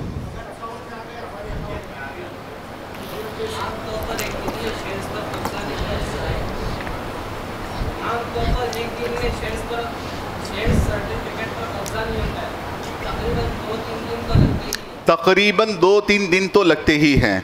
आजकल तो भाई डिजिटल दौर है, 1 मिनट में ऐसा बटन दबाया ऐसा आ गया। गूगल पे करना है, यहाँ से बटन दबाया, वो कहता आ गया हजरत। तो आज मैंने ख़रीदा, आज क्या दिन है? सनीचर, आज तो खरीद ही नहीं सकता, क्योंकि शेयर बाजार का सिस्टम सिर्फ 5 दिन रहता है, पीर से जुमा तक। मिसाल के तौर पर पीर के दिन खरीदा, मंगल के दिन बेच सकता हूं कि नहीं बेच सकता हूं?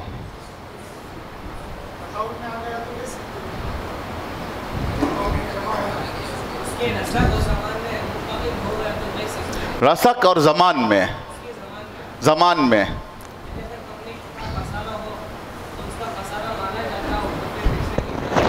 अच्छा जी,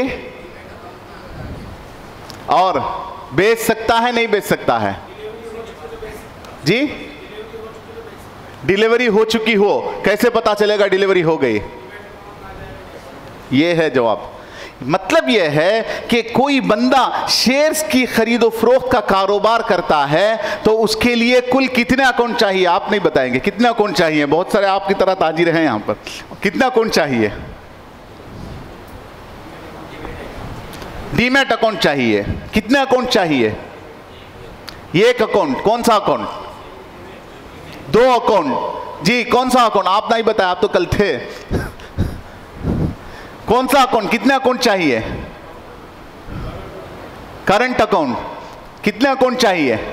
2 अकाउंट। कौन से? डीमैट अकाउंट और ब्रोकर के पास अकाउंट। अब मैंने ब्रोकर से जाके कहा कि भाई मेरी जानिब से 10 शेयर खरीद ले, तो क्या मैं उसको पैसा हाथ से दूंगा? 2, इधर 2 या इधर 2? 3 अकाउंट चाहिए। कितने अकाउंट? एक तो खुद का अकाउंट हो, बैंक अकाउंट, दूसरा ट्रेडिंग अकाउंट जिसके जरिए से वही ट्रेडिंग यानी ब्रोकर का ट्रेडिंग अकाउंट, तीसरा है डीमैट अकाउंट। जैसे सुबह में हमने देखा कि उस जमाने में, आज से 50 साल 100 साल पहले, जब शेयर्स की खरीदो फरोख्त होती थी तो शेयर सर्टिफिकेट किस सूरत में दी जाती थी? पेपर की शक्ल में। आज जो है वो पेपर की शक्ल खत्म हो गई, बजाय उसके उसको डिजिटल शक्ल में देते हैं, डिजिटल शक्ल में। अब मैंने पेपर की शक्ल में लिया तो मैं कहां रखूंगा? हिफाजत तो करना है ना, कहां रखूंगा? पेपर की शक्ल में मुझे सर्टिफिकेट मिली तो मैं कहां रखूंगा? आमतौर पर कहां रखते हैं? छुपा के तिजोरी में 1 से 3 लाख डाल के रखते हैं। बीवी को भी नहीं बताते कि भी इसका क्या है, चाबी क्या है, नंबर। क्यों? कि उसके जाया ना हो जाए, तो उसको उठा के रखते हैं। अब ये जो डिजिटल सर्टिफिकेट आएगी तो इसको कहां रखेंगे? इसको रखने के लिए ही डीमैट अकाउंट चाहिए। समझ में आई बात? 3 अकाउंट, एक तो मेरा बैंक अकाउंट हो, दूसरा ट्रेडिंग अकाउंट जिसके जरिए से मैं खरीदूं और बेचूं। अब मैंने खरीद लिया, कंपनी ने मुझे सर्टिफिकेट डिजिटल फॉर्म में दी, तस्वीर के फॉर्म में दी, तो वो मैं कहां रखूंगा? डीमैट अकाउंट में रखूंगा। अब एक बंदे ने शेयर्स खरीदने के बाद मेरे डीमैट अकाउंट में तो नहीं आया, लेकिन मेरे ट्रेडिंग अकाउंट में दिखा रहा है कि आपने शेयर खरीद लिया। तो क्या इस सूरत में मुझे शेयर्स को आगे बेचना जायज है कि नहीं जायज? नहीं जायज है। जायज है कि नहीं जायज है? जायज नहीं। क्यों जायज नहीं? मैं जिस ट्रेडिंग अकाउंट के जरिए फरोख्त कर रहा हूं, खरीद रहा हूं, वहां तो दिखा रहा है। मिसाल के तौर पर एक कंपनी के 10 शेयर मैंने खरीदा, मेरे अकाउंट से 1000 रुपए कट हो गए, 100 रुपए के 10 शेयर खरीदा। अब यहां पर दिखा रहा है, तो क्या मैं उस शेयर को 110 कीमत हो गई तो क्या बेच सकता हूं कि नहीं बेच सकता हूं? क्यों नहीं बेच सकते? इसलिए कि वो चीज मेरे डीमैट अकाउंट में नहीं आई। और यही लोग सवाल करते हैं जो आम होते हैं ना, हजरत मेरे डीमैट अकाउंट में आए ना आए, रिस्क तो मुंतकिल हो गया, जमान तो मुंतकिल हो गया। क्या मतलब? पीर के दिन एक शेयर मैंने 100 रुपए में खरीदा, मंगल और बुध, जिसको शेयर बाजार की इस्तिलाह में T+2 कहते हैं, ट्रेडिंग डे प्लस 2 डे। आज मैंने खरीदा, आज का दिन, कल का दिन, परसों के दिन मेरे डीमैट अकाउंट में आएगा। परसों के दिन मेरे डीमैट अकाउंट में आएगा। आज जब मैंने शेयर खरीदा उसकी कीमत 100 रुपये थी, परसों मेरे डीमैट अकाउंट में आने तक उसकी कीमत 105 भी हो सकती है, 95 भी हो सकती है। रिस्क तो मेरा ही है ना। तो क्या मेरे डीमैट अकाउंट में आने से पहले मैं बेच सकता हूं कि नहीं बेच सकता? क्यों नहीं बेच सकते? रिस्क तो मुंतकिल हो गया, कब्जा नहीं हुआ। हदीस में अल्लाह के नबी सरकार दो आलम सल्लल्लाहु अलैहि वसल्लम ने फरमाया, ला तबी मा लैसा इंदक, जो चीज तुम्हारे पास कब्जे में नहीं है उसको क्या नहीं कर सकते? बेच नहीं सकते। इसका अच्छा जवाब मिसाल के साथ हजरत मुफ्ती तकी उस्मानी साहब दामत बरकातुहुम ने फतावा उस्मानी में दिया है। उसका जवाब का खुलासा यह है कि हजरत फरमाते हैं कि ये जो शेयर्स है ये हकीकत में उस क्या है, वो शेयर्स क्या है हकीकत में? शेयर्स जो है सर्टिफिकेट, वो किसकी नुमाइंदगी करता है? नकद रकम की। किसकी नुमाइंदगी करता है? अरे सुबह में पढ़ पढ़ के बोला ना यार, किसकी नुमाइंदगी करता है? कंपनी में मौजूद सारे असासों की। और कंपनी में फिक्स्ड असेट भी होता है, कंपनी में लिक्विड असेट भी होता है, कंपनी में जामिद असासे के साथ साथ जिम्मेदारियां भी होती हैं, तमाम की नुमाइंदगी करता है। मिसाल के तौर पर 100 रुपए का शेयर है और 100 रुपए का शेयर गोया के मिसाल फर्ज करें कि 20 रुपए नकद की नुमाइंदगी किया और 50 रुपए कंपनी के असासों की नुमाइंदगी बिल्डिंग वगैरह की किया और 30 रुपए जो कच्चा माल होता ना, रॉ मटेरियल, उसकी नुमाइंदगी किया। हजरत मुफ्ती तकी उस्मानी साहब दामत बरकातुहुम का कौल ये है कि ये चीज़ हकीकत में शेयर की खरीदो फरोख्त क्या है? एक मुशा चीज़ की खरीदो फरोख्त है।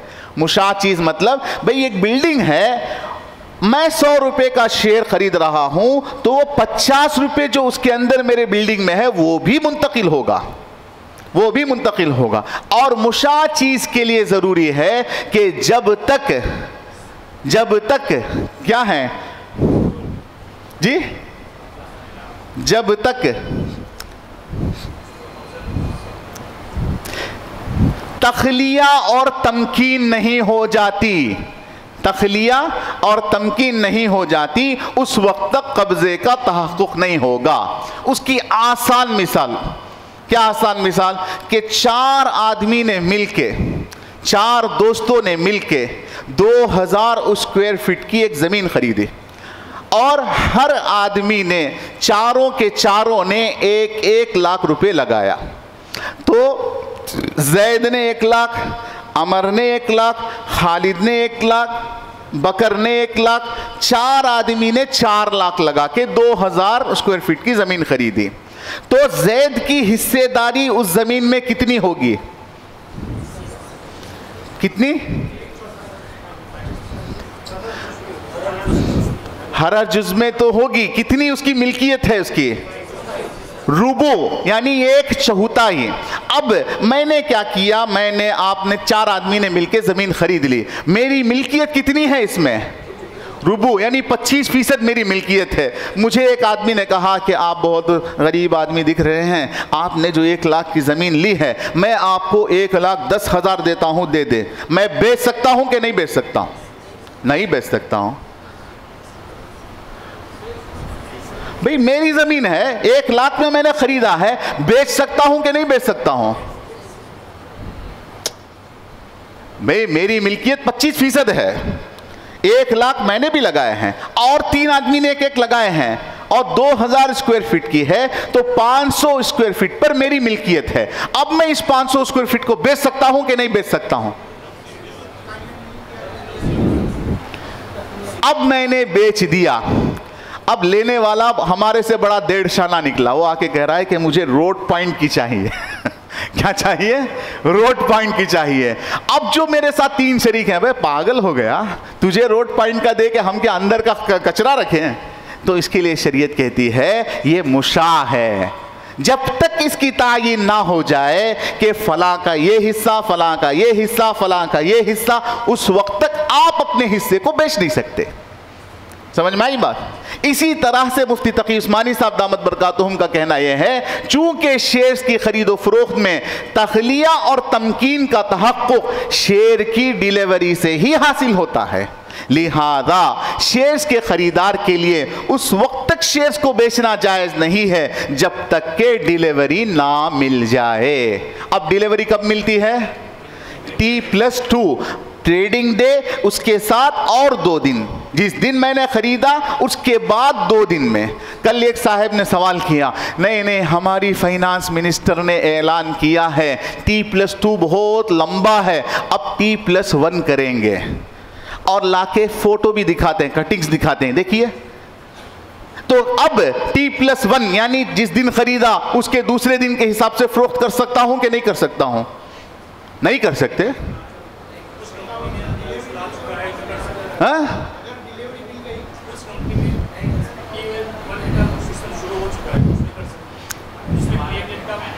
अभी फाइनल नहीं किया, अभी वादा किया है ना। किस में हो चुका है? बैंकिंग सेक्टर में हुआ है। किस में? हाँ, तो बैंकिंग में हुआ है। तो इसके लिए हम कहेंगे कि जनाब आला ऐलान तो बहुत सारे हैं, जब तक वो चीज़ मुंतकिल नहीं होगी हम अपना फतवा नहीं बदलाएंगे। जब कहती है हुकूमत कि T+1 नहीं, ट्रेडिंग डे ही में मुंतकिल हो जाता है, आप मुंतकिल कर लें, हम इजाज़त दे देंगे कि उसी दिन आने के बाद बेच दो। जब तक नहीं आएगा हम उसको क्या नहीं करेंगे, आगे फरोख्त करने की इजाज़त नहीं देंगे। क्लियर? जैसे मौलाना ने कहा किसी किसी शेयर्स में T+1 की भी रियायत की गई है अमलन, तो उसमें देखेंगे कि पहले उस कंपनी का शेयर्स खरीदना जायज़ है कि नहीं जायज़ है। अगर वो खरीदना जायज़ हो तो फिर उस कंपनी का शेयर हकीकत में T+1 के हिसाब से आज खरीदा, कल मेरे डीमैट अकाउंट में आ गया, आने के बाद उसको बेचना दुरुस्त है। लेकिन आमतौर से ऐसा नहीं होता। इसके लिए कोई साइल आए तो उससे पूरी तहकीक करके बाद में जवाब दें। क्लियर?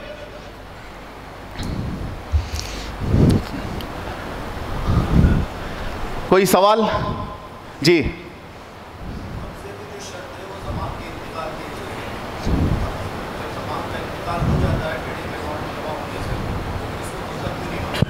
आप शुरू से नहीं थे तो मुफ्ती तकी उस्मानी साहब का जवाब समझ में नहीं आया। जवाब ये देते हैं कि भाई हकीकत में शेयर्स किसकी नुमाइंदगी करता है? तमाम असासों की। तमाम असासों में बिल्डिंग भी है, और बिल्डिंग में आपकी जैसी मिल्कियत है इसी तरह दूसरे की भी तो मिल्कियत है। अब कब्जे का तहक्कुक कब होगा? जब तक कि उसकी तायीन ना हो जाए, जैसा कि मैंने मिसाल दी प्लाट की। लिहाजा मुफ्ती तकी उस्मानी साहब दामत बरकातुहुम का कहना यह है कि सिर्फ जमान के मुंतकिल होने से कब्जा तहक्कुक नहीं होगा, मुशाही रहता है, लेकिन एक हिस्से के एतबार से अलग तो हो जाता है कि भाई मिसाल के तौर पर 100 शेयर है, एक शेयर आपके पास आ गया तो मुशा कहाँ रहा? हाँ, तो हो गया, तो क्या हो गया? ट्रेडिंग अकाउंट का मतलब क्या है?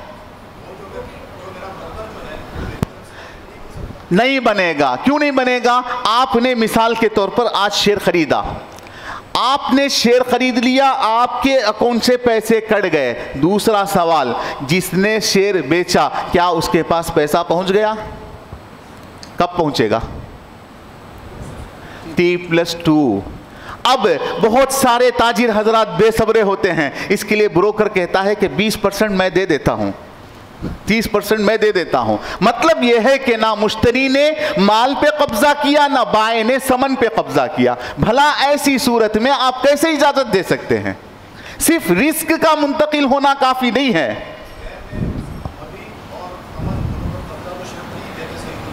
तब फिर कैसे क्या होगा? बै सर्फ में जरूरी है, लेकिन यहां पर आप वादे बे करेंगे या बै कहेंगे इसको? हाँ, बस बै की तकमील कब होगी? इसलिए कि बै की तकमील उसको हकीकतन उस वक्त माना जाएगा जबकि वो पैसा उसके अकाउंट में चला जाए कुल्ली तौर पर, और हमारे अकाउंट में शेयर मुंतकिल हो जाए।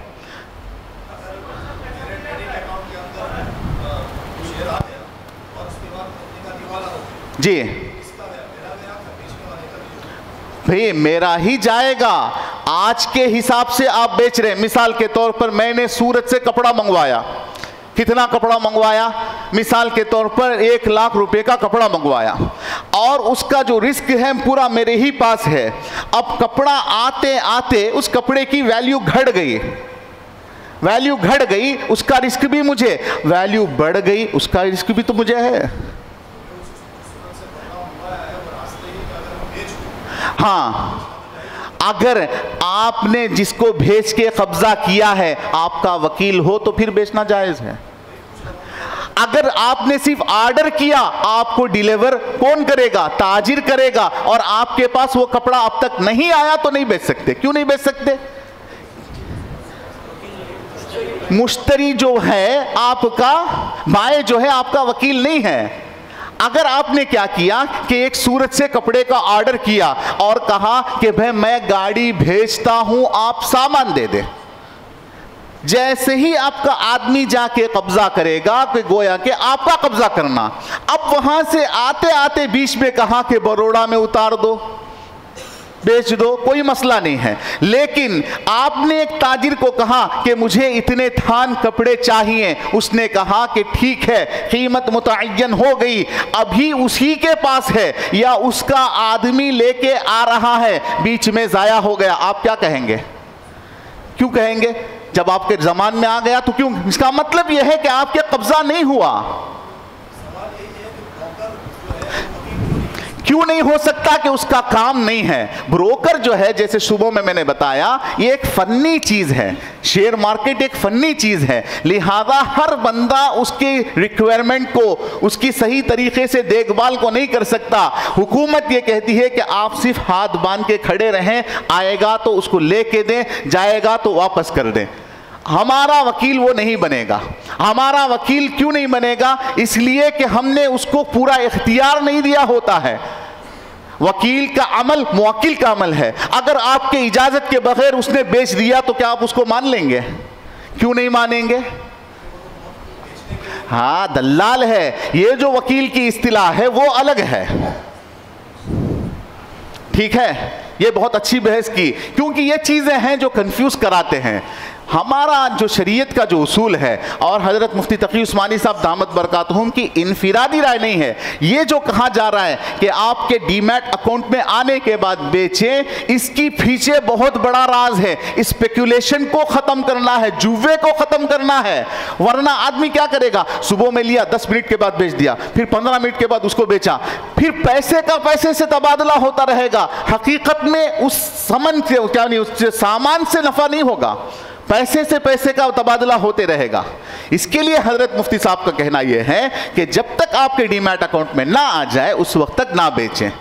क्या हो गया? इसीलिए जैसे मैंने शुरू में कहा कि ये जो शेयर बाजार है ये एक वक्त तलब, देर तलब है। आपको जरूरत अगर है तो क्या जरूरत थी उतने जल्दी पैसे लगा के फिर वापस ले दी? आप लगाते ही ना।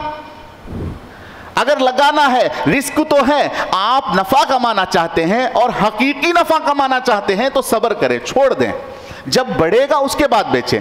आपको बेचना ही है तो शरीयत के उसूल के हिसाब से डीमैट अकाउंट में आने के बाद बेचें। क्लियर? एक सवाल है जी।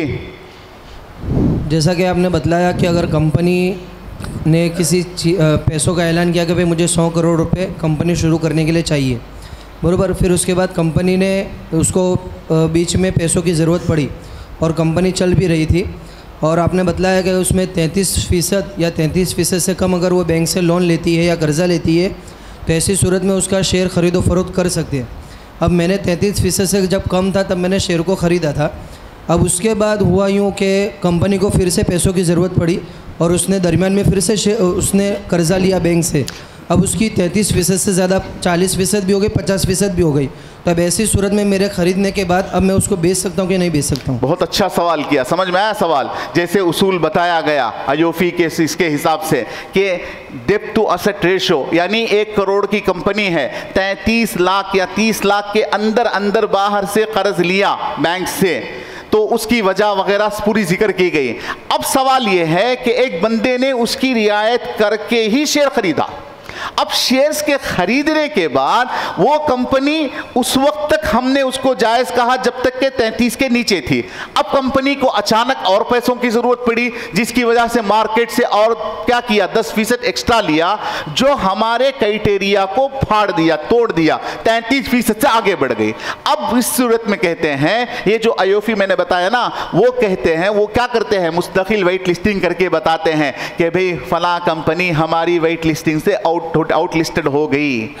अब क्या करेगा कि बंदा फौरन उस शेयर को बाजार में बेच देगा। जितने में खरीदा था उतना पैसा तो हलाल है, बकिया पैसा बगैर सवाब की नीयत के सदका करेगा। और क्या पूरा का पूरा, चल हराम से तो आया है, पूरा का पूरा क्या यार दिल ही नहीं मानता, पूरा दे दे। पूरा मतलब क्या है कि आप देखें, मिसाल के तौर पर पूरा का पूरा मतलब यह है कि 2 महीना कंपनी शरिया कंप्लेंट थी, तीसरे महीने में क्या हो गई, नॉन शरिया कंप्लेंट हो गई। आपने एक शेयर खरीदा 1000 रुपये में, 2 महीने तक 1000 का शेयर 1100 हो गया, उस वक्त तक भी शरिया कंप्लेंट थी। उसके बाद तीसरे महीने में ज्यादा पैसा बाहर लेने की वजह से नॉन शरिया कंप्लेंट हो गई और आपको वो डेटा आसानी से मिल भी जाता है। तो जब तक वो हलाल थी वहां तक का नफा लेना भी दुरुस्त है, क्योंकि उस वक्त जो नफा आया है हलाल था ना। उसके बाद जो हराम नफा होगा उसका कैलकुलेशन करके आप निकाल दें। और ये काम आईओफी करती है, क्या तासीस करती है। नहीं वही तो बताया मैं। हाँ हजरत, डिविडेंड में परसेंटेज के हिसाब से निकालेंगे। इसके लिए 7 जो शरायत बताए हैं, एक शर्त को तोड़ दिया तो अब फिर डिविडेंड का मसला नहीं, बल्कि उस शेयर को खरीद ही नहीं सकते। समझ में आई बात। 33% तक जो हद बताई है, उस हद के अंदर अंदर कंपनी ने बैंक से कर्ज लिया। अब किसी कंपनी ने हद में रह के कर्ज लिया, जिसकी वजह से आईओफी ने कहा कि ये कंपनी हलाल है। बाद में और पैसा जरूरत पड़ने की वजह से जैसे ही एक्स्ट्रा कर्ज लेगी, हलाल से हराम में आ जाएगी। समझ में आई बात।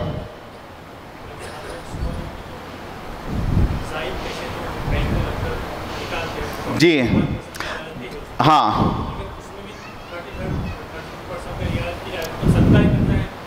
क्या, हाँ हाँ,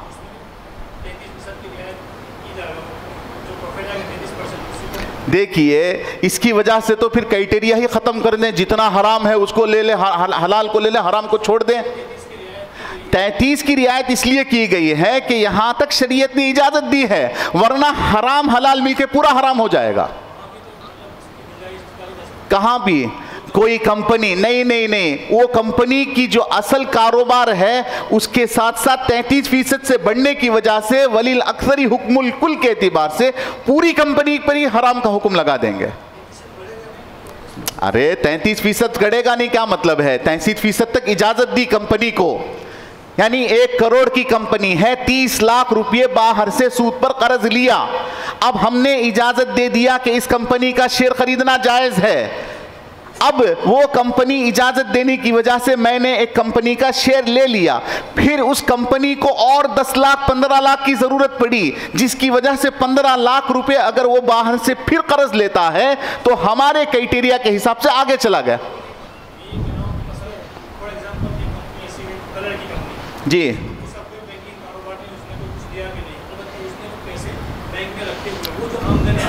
जी जी, नहीं, ये देखिए कि हर चीज़ का जो उसूल है कि हमने जो निकाला है, माखज़ शरीयत क्या है, कितने हैं, माखज़ शरीयत कितने हैं, 4, एक, दूसरा, तीसरा, चौथा। ये जो चीज़ है इजमा से निकाली है 5%। लिहाजा इसको वायलेट करेंगे, कहेंगे कि भाई कंपनी का बिजनेस भी अच्छा है, 33% बल्कि कुछ भी नहीं लेती, अलबत्ता अपना जायद पैसा क्या करती है, सूद में रखती है, यानी बैंकों में रखती है, जिसकी वजह से 10% उसको नान हलाल इनकम आई। अब 10% तक मैं निकाल दूं तो फिर इसकी वजह से सूद का दरवाजा खुल जाएगा। बहुत सारी कंपनियां क्या करेंगी कि भाई इस झगड़े में क्यों पड़े हैं, इन तमाम चीजों को रोकने के लिए 5% की हद बांधी गई है और ये भी इकोनॉमिक के हिसाब से बांधी गई कि एक आदमी को डे टू डे एक्सपेंसेस के लिए कितने फीसद चाहिए। ये ऐसे ही एक दिन में नहीं कह दिया, बहुत गौर और फिक्र करके अल्लाह ताला हमारे उलमा को जज़ाए खैर दे, उसके बाद कहा है। अब अगर कोई कंपनी दूसरे क्राइटेरिया के पास जाती ही नहीं, यानी बगैर सूद के, मतलब सूद के साथ कर्ज भी नहीं लेती, कुछ भी नहीं लेती, लेकिन अपना सरप्लस पैसा बैंकों में रख के अगर उसको 5% से ज्यादा की इजाजत दे दे, इसी बहाने से हर कंपनी 50-50% रख लेती है। 50-50% रख के कहती है कि भाई हमारे पास प्रोजेक्ट नहीं है, हमने क्या किया, आपके पैसे की हिफाजत के लिए क्या किया, सिक्योरिटीज खरीद लिए, जिसकी वजह से वो क्राइटेरिया को वायलेट कर देते हैं, तो फिर क्या होगा, उसको हम शरिया कंप्लेंट नहीं मानेंगे। क्लियर?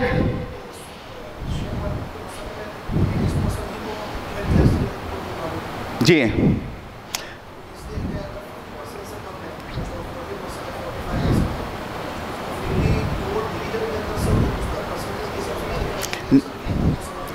वली अक्सरी जी हाँ, अक्सर के बारे में उलमा का क्या इख्तिलाफ है। इमाम अबू हनीफा रहमतुल्लाह अलैह अक्सर किसको मानते हैं?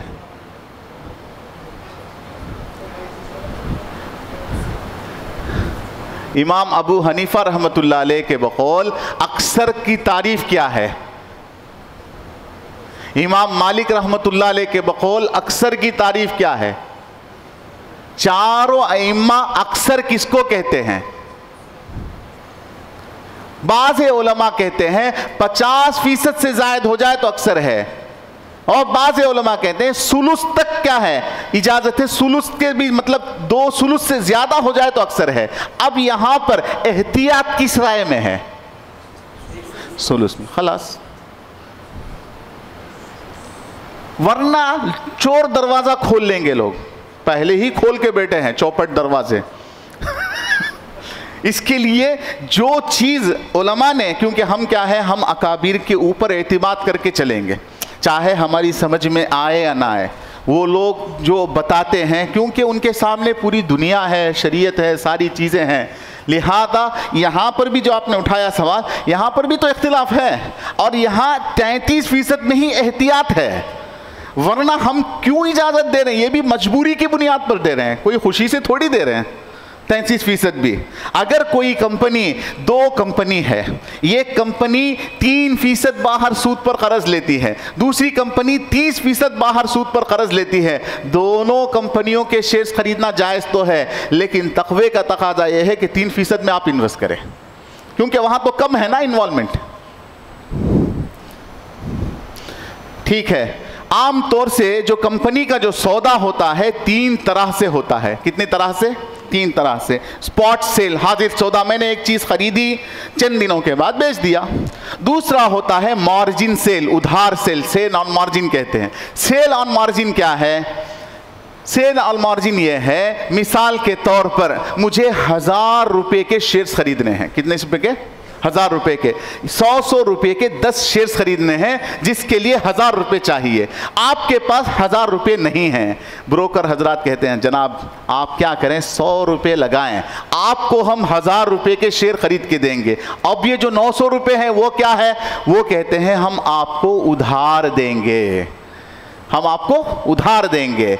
अगर 1000 रुपए के शेयर्स खरीदने की वजह से आपको 50 रुपए का नफा हुआ, तो गोया के आपने 100 रुपए लगा के 50 कमाए। समझ में आई बात? 100 रुपए लगा के, समझ में नहीं आई भाई? 100 रुपए का एक शेयर है, आपको 10 शेयर खरीदना है, तो आपको कितना चाहिए? आपके पास 100 ही रुपए हैं, लेकिन ब्रोकर तीसरा बंदा कहता है कि हम आपको 900 रुपए कर्ज देंगे, इस पर जो नफा नुकसान हो आप ही ले। समझ में आई बात? मतलब 100 रुपए दे के 1000 रुपए का शेयर मैंने खरीदा। अब वो जो 1000 रुपए का शेयर है, 1000 के साथ साथ 50 रुपए एक्स्ट्रा हो गए, 1050 हो गए, तो 50 रुपए का नफा किसको होगा? शेयर होल्डर को होगा। और शेयर होल्डर ने कितने शेयर खरीदे हैं? 10 शेयर। 10 शेयर कितने रुपए दे के खरीदे हैं? 100 रुपए। और 900 रुपए किसने दिया है? ये ब्रोकर ने जो दिया है, उसकी हैसियत क्या है? कर्ज है। लिहाजा किसी बंदे का 1000 रुपए के शेयर 100 रुपए देके 900 रुपए कर्ज लेके खरीदना जायज है कि नहीं जायज है? जायज है। मिसाल के तौर पर मेरे पास 100 रुपए हैं, मैं कहता हूं भैया मुझे 900 रुपए कर्ज दो। क्यों कर्ज दो? कि मुझे 1000 रुपए का शेयर खरीदना है। 900 रुपए इनसे लिया, लेके खरीद सकता हूं नहीं खरीद सकता हूं? अब 1000 रुपए का शेयर मैंने खरीद लिया, 1100 हो गया, तो 100 रुपए का नफा किसको होगा? मुझे होगा ना। मुझे इनको क्या वापस करना है? 900 ही वापस करना है। ये होता है सेल ऑन मार्जिन। अब ये जो दलाल बैठे हैं वो कहते हैं जी, जोर से जोर से,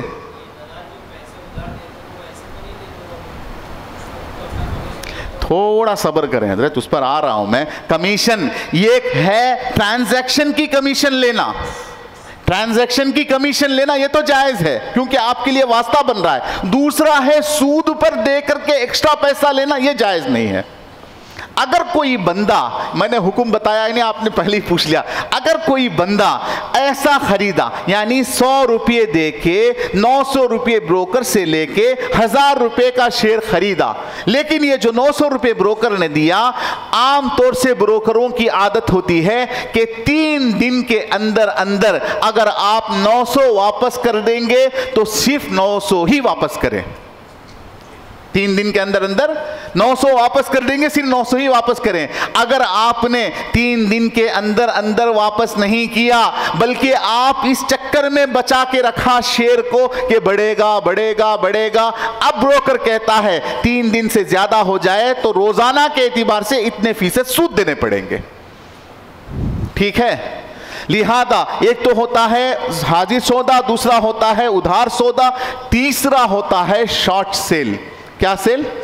शॉर्ट सेल का मतलब यह है 2022 फीफा वर्ल्ड कप चल रहा है, शॉट मारते ना, तो यहां से देख के किसी ने शॉट मारा तो लगेगा बॉल? लगेगा क्या? तो उसके लिए क्या चाहिए? पहले बॉल चाहिए। इसी तरह से शॉर्ट सेल ये है कि आदमी शेयर खरीदा, खरीद के नफे के साथ बेच के नफा हासिल किया। यहां पर क्या होता है? पहले शेयर बेचता है, पहले शेयर बेचता है, फिर बाद में खरीद कर नफा कमाता है। आमतौर से जो नफा कमाया जाता है शेयर की कीमत के बढ़ने पर कमाया जाता है। शॉर्ट सेल में पहले बेच दिया जाता है और शेयर की कीमत घटने पर कमाया जाता है।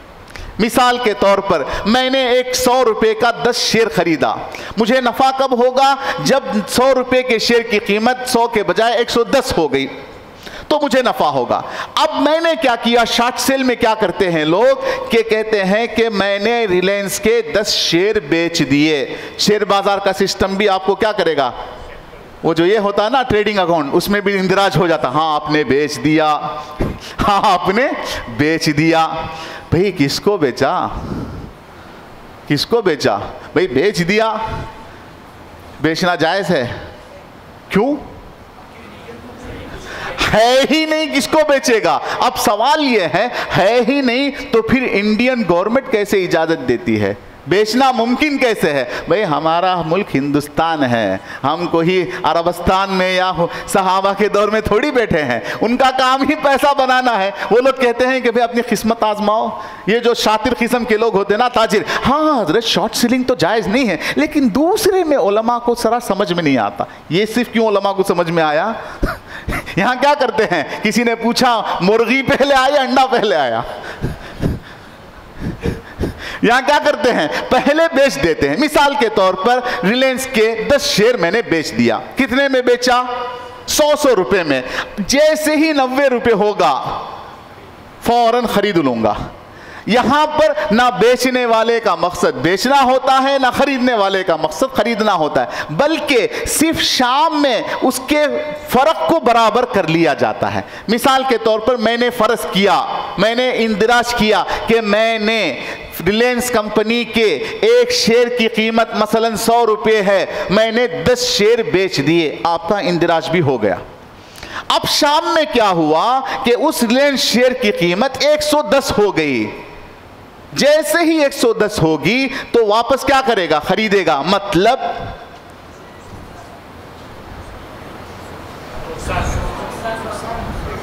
क्या करेगा? पहले बेच दिया था ना, खरीदेगा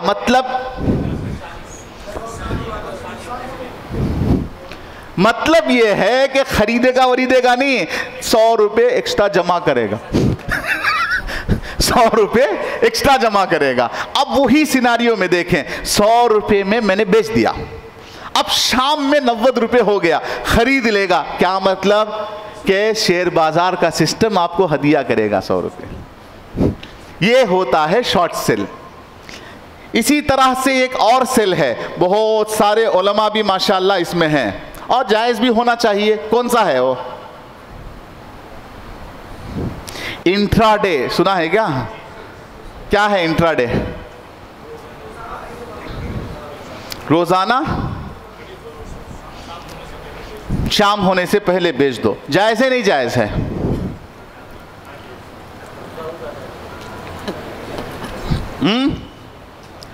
क्या जायज़ है? जायज़ है नहीं जायज़ है? ठीक कहा। क्या है और क्या रहे? नाजायज़ है। इंट्राडे ये है, उसके नाम से ही वाज़ेह है कि उसी दिन खरीदना उसी दिन बेचना। शेयर बाजार का जो वक्त है जिसमें बंदा खरीद और बेच सकता है वो सुबह में 9:15 बजे से 9:15 से शाम में 3:20 तक का वक्त होता है। इंट्राडे ये है कि किसी बंदे ने अंदर घुसा शेयर खरीदने के लिए तो उसको ऑप्शन मिलता है, आप क्या खरीदेंगे? स्पॉट सेल करेंगे, इंट्राडे करेंगे या मुर्गी पहले लाएंगे? क्या है? शॉर्ट सेल करेंगे। अब बंदा गया, इंट्राडे को क्लिक किया, अब उसके सामने बहुत सारे शेयर्स आ गए। क्या शेयर्स आ गए कि भाई फला कंपनी के ABC के एक शेयर की कीमत 100 रुपये। मैंने क्या किया? खरीद लिया। कब खरीदा? 9:15 के बाद। अब इंट्राडे का निज़ाम ये कहता है कि शाम में 3:20 से पहले पहले आपको वापस बेचना पड़ेगा। 3:20 से पहले पहले आपको वापस बेचना पड़ेगा। क्या ये बेचना जायज़ है नहीं जायज़ है? इस तरह कारोबार करना जायज़ है नहीं जायज़ है? क्यों नाजायज़ है? जाहिर सी बात है कि कब्जा ही नहीं हुआ। क्यों कब्जा नहीं हुआ? कि भाई आपने जो खरीदा है आपके डीमैट अकाउंट में आता भी नहीं और लाना मकसद भी नहीं। आता नहीं वो अलग चीज है, लाना मकसद भी नहीं। क्यों लाना मकसद नहीं? आपका इंट्राडे ऑप्शन को सिलेक्ट करना ये खुद बताता है कि आप इस पर राजी हैं कि शाम पहले पहले होने से पहले बेच देंगे और आपको जो डिलीवरी होगी वो T+2 के हिसाब से 2 दिन बाद होगी। अब एक बंदे ने क्या किया? सुबह में 100 रुपए का शेयर खरीदा, इस उम्मीद पर खरीदा कि शाम में 3:20 से पहले पहले अगर 100 रुपए का शेयर 110 हो गया तो एक शेयर के हिसाब से कितना नफा होगा?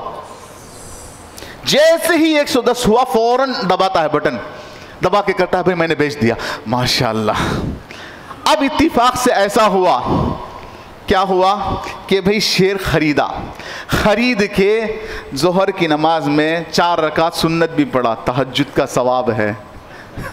किसका सवाब है? तहज्जुद का सवाब है। और जिक्र कर रहा है, फ़ोन करके दुआ की दरख्वास्त कर रहा है, ज़रा मसले में परेशान हूँ, हज़रत जी से कहें थोड़ा अल्लाह करे मसला हल कर दे। क्या मसला है? वो जो शेयर खरीदा था बजाय बढ़ने के नीचे जा रहा है, बजाय बढ़ने के नीचे जा रहा है और जिक्र भी कर रहा है, या फत्ताहु अल्लाह दरवाज़ा खोल दे, दरवाज़ा खोल दे, लेकिन शेर क्या नहीं है, ऊपर ही नहीं जा रहा है। अब वो इंतज़ार करता रहा, जैसे ही 3:20 होगा क्या होगा? वो अपने आप से बिक जाएगा, अपने आप से बिक जाएगा, जिसको स्क्वायर ऑफ कहते हैं। स्क्वायर ऑफ कहते हैं। मिसाल के तौर पर आपने 100 रुपये के 10 शेयर खरीदे, 100 रुपये के 10 शेयर खरीदे और आपने मार्जिन पे खरीदा, यानी 100 रुपये दे के उधार खरीदा, 900 रुपये उधार लिया। अब जो 100 रुपये के 10 शेयर खरीदे हैं, अगर उसकी कीमत नहीं बढ़ी, बजाय 100 के 95 ही रही, 95 ही रही।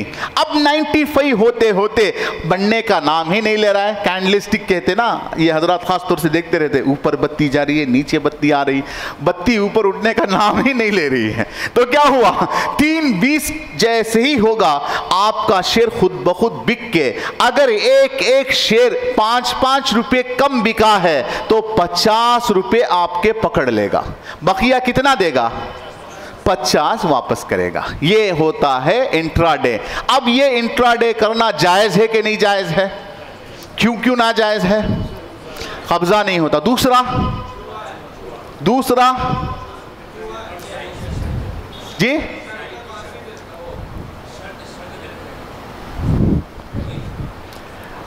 नहन नबी सल्लल्लाहु अलैहि वसल्लम अन बैइन व शरतिन, हुज़ूर सल्लल्लाहु अलैहि वसल्लम ने ऐसी बै से मना फरमाया जिसमें शर्त हो। अब यहाँ पर मैंने किसी चीज़ को ख़रीदा, मुझे इख्तियार कुल्ली होना चाहिए, चाहे बेचूं या ना बेचूं। अब शेयर बाजार का सिस्टम कहता है आपको 3-20 में बेचना ही पड़ेगा, शर्त लगा रहा है, जिसकी वजह से ये इंट्राडे क्या नहीं है, जायज़ नहीं है। बाज़े लोग इसमें बहुत होशियार होते हैं, हज़रत उधार सेल तो इंट्राडे में दुरुस्त नहीं है, पूरे पैसे दे के ख़रीदें, कुछ भी ख़रीदें, लेकिन इंट्राडे दो बुनियाद पर जायज़ नहीं। एक तो कब्ज़ा नहीं होता, दूसरा शर्त फासिद की वजह से बैह फासिद। अगर किसी ने कमा लिया, कमाता नहीं है, वॉरेन बफेट है ना, जो पूरे दुनिया का सबसे बड़ा 30 मार खान समझते हैं, उसने कहा कि आज तक किसी 30 मार खान ने इंट्राडे में नहीं कमाया, अगर कमाया भी होगा 10 मरतबा, एक मरतबा थोड़ा झटका लगा पूरा समेट के लेके चले जाता है। अगर किसी ने नफ़ा हासिल कर लिया, अब क्या हुक्म है इसके बारे में? हुक्म यही है कि ये ऐसा है जैसे माले हराम, इसको बगैर सवाब की नीयत के सदका करना लाजिम है। क्लियर? इंट्राडे। और शॉर्ट सेल वही है, शॉर्ट सेल जैसे मैंने बताया, पहले बेच दिया फिर खरीदा, ये तो बिल्कुल जुआ है, जिसकी वजह से क्या नहीं है, इसकी भी इजाजत नहीं है। देखो यहाँ घुग्गू किधर घूर रहा है, देखते बैठा है, या अल्लाह 10 हो गया, 2:20 हो गए, 2:40 हो गए, 3:20 पे मेरा मामला खत्म। इंट्राडे ट्रेडिंग में मार्जिन, इंट्राडे ट्रेडिंग का जो तरीक़ेकार है कि जिसमें एक शख्स एक ही दिन में शेयर्स खरीद कर उसी दिन ट्रेडिंग सेशन में, यानी सुबह 9:15 से शाम 3:20 के दरमियान उन शेयर्स को फ़रोख्त भी कर देता है, यह अज़्रुए शरा नाजायज़ है। इंट्राडे ट्रेडिंग में वही एतराज़ है जो कब्ज़े की बहस है, उसकी तफसील हमने देख ली। स्क्वायर ऑफ यानी 3:20 पे ऑटोमेटिक ख़त्म हो जाएगा। ज़ेरोदा एक मशहूर वेबसाइट है, उसमें है all BO CO and MIS position will automatically be square off at the end of each trading day. यानी क्या कहता है, तमाम शेयर क्या हो जाएंगे, जैसे ही 3:20 बजेगा, इजराइल आएंगे नहीं आएंगे पता नहीं, लेकिन हम आ जाएंगे, क्या करेंगे, आपके शेयर को हम वापस फरोख्त कर देंगे। एक सवाल था जी, किसी ने इंट्राडे में ख़रीद लिया जी और 3:20 से पहले उसने डिलीवरी में कन्वर्ट कर दिया, कन्वर्ट कैसे करेगा, ऑप्शन है उसका? जी ऑप्शन है। ऑप्शन है उसका? जी है। मुझे नहीं पता भैया, अगर ऑप्शन है तो गोया के पहले तो फासिद था, उसके बाद सही हो जाएगा। तो इसका मतलब ये है कि आप इस बात पर जो नहन नबी सल्लल्लाहु अलैहि वसल्लम बैइन व शर्तिन है उसके मुताबिक अमल, मतलब उसके मुताबिक अमल कर रहे हैं, शर्त फासिद को आप निकाल रहे हैं, तो फिर जायज़ हो जाएगा। जायज़ हो जाएगा, लेकिन उसको देखना पड़ेगा, इतना आसानी से कोई इजाज़त नहीं देता, वरना हर बंदा कहेगा इंट्राडे के माने ही क्या रह जाएंगे फिर। नहीं, एसएमसी ब्रोकर के अंदर मुस्तकिल काम कर रहा हूँ और उसके अंदर है ये ऑप्शन। क्या ऑप्शन? उसकी वजह से कुछ एक्स्ट्रा फीस ली जाती है, जो डिलीवरी की जो चार्ज है वही चार्ज हो जाएगा, वही चार्ज लिया जाता है, डिलीवरी की चार्जेस जो है वही चार्जेस लिया जाता है। अगर ऐसी सूरत है तो फिर तो कोई मसला नहीं, लेकिन आज तक हमें नहीं पता, उसका हो सके तो डॉक्यूमेंट भेजें मुझे, ठीक है, उसका डॉक्यूमेंट भेजें ताकि उसको पढ़ के मालूम करें कि अंदर उसने कुछ गड़बड़ तो नहीं किया। वरना अगर ये शर्त जो आप कह रहे हैं कि बंदा 3:20 से पहले चाहे तो उसको क्या कर सकता है, डिलीवरी में तब्दील कर सकता है, फिर तो पूरा इंट्राडे का सिस्टम ही तबाह हो जाएगा। हर बंदा चाहेगा कि भाई मैं अपने पैसे को बचाने के लिए फ़ौरन डिलीवरी में कर लूँ। हो सकता है कुछ अंदर हो, तो आप मुझे भेजें, इंशाल्लाह देखेंगे। जी हजरत।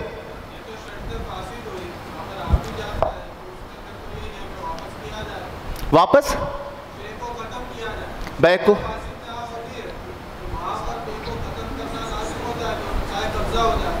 चाहे कब्जा हो जावे। इनका जवाब दे रहे हैं क्या आप? जी जी, ये जवाब दे रहे हैं। देखिए, ये तो शर्त फासिद है। शर्त फासिद की वजह से अगर से कब्जा आ जाए, उसको डिलीवरी में तब्दील कर लें, फिर भी चूंकि शर्त फासिद लगाई गई है, बेहतर यह है कि उस बै को ख़त्म कर दे। इसीलिए मैं कह रहा हूं कि ये बात पहली मर्तबा सुनी है। क्यों हो सकता है? क्योंकि जैसे मैंने बताया ना, ये जो ट्रांजैक्शंस हैं कोई एक उसूल पर मुनहसिर नहीं होते, बल्कि अपने अपने हिसाब से चेंजेस करते रहते हैं। अगर कोई इस तरह का चेंजेस हुआ हो तो उसकी डिटेल्स भेजें, हम उसको एनालाइज करेंगे, शरिया पॉइंट ऑफ व्यू से उसको जांचेंगे। अगर सही होगा तो फिर इजाजत दी जा सकती है, उसमें कोई हर्ज नहीं है। जी, और कोई सवाल?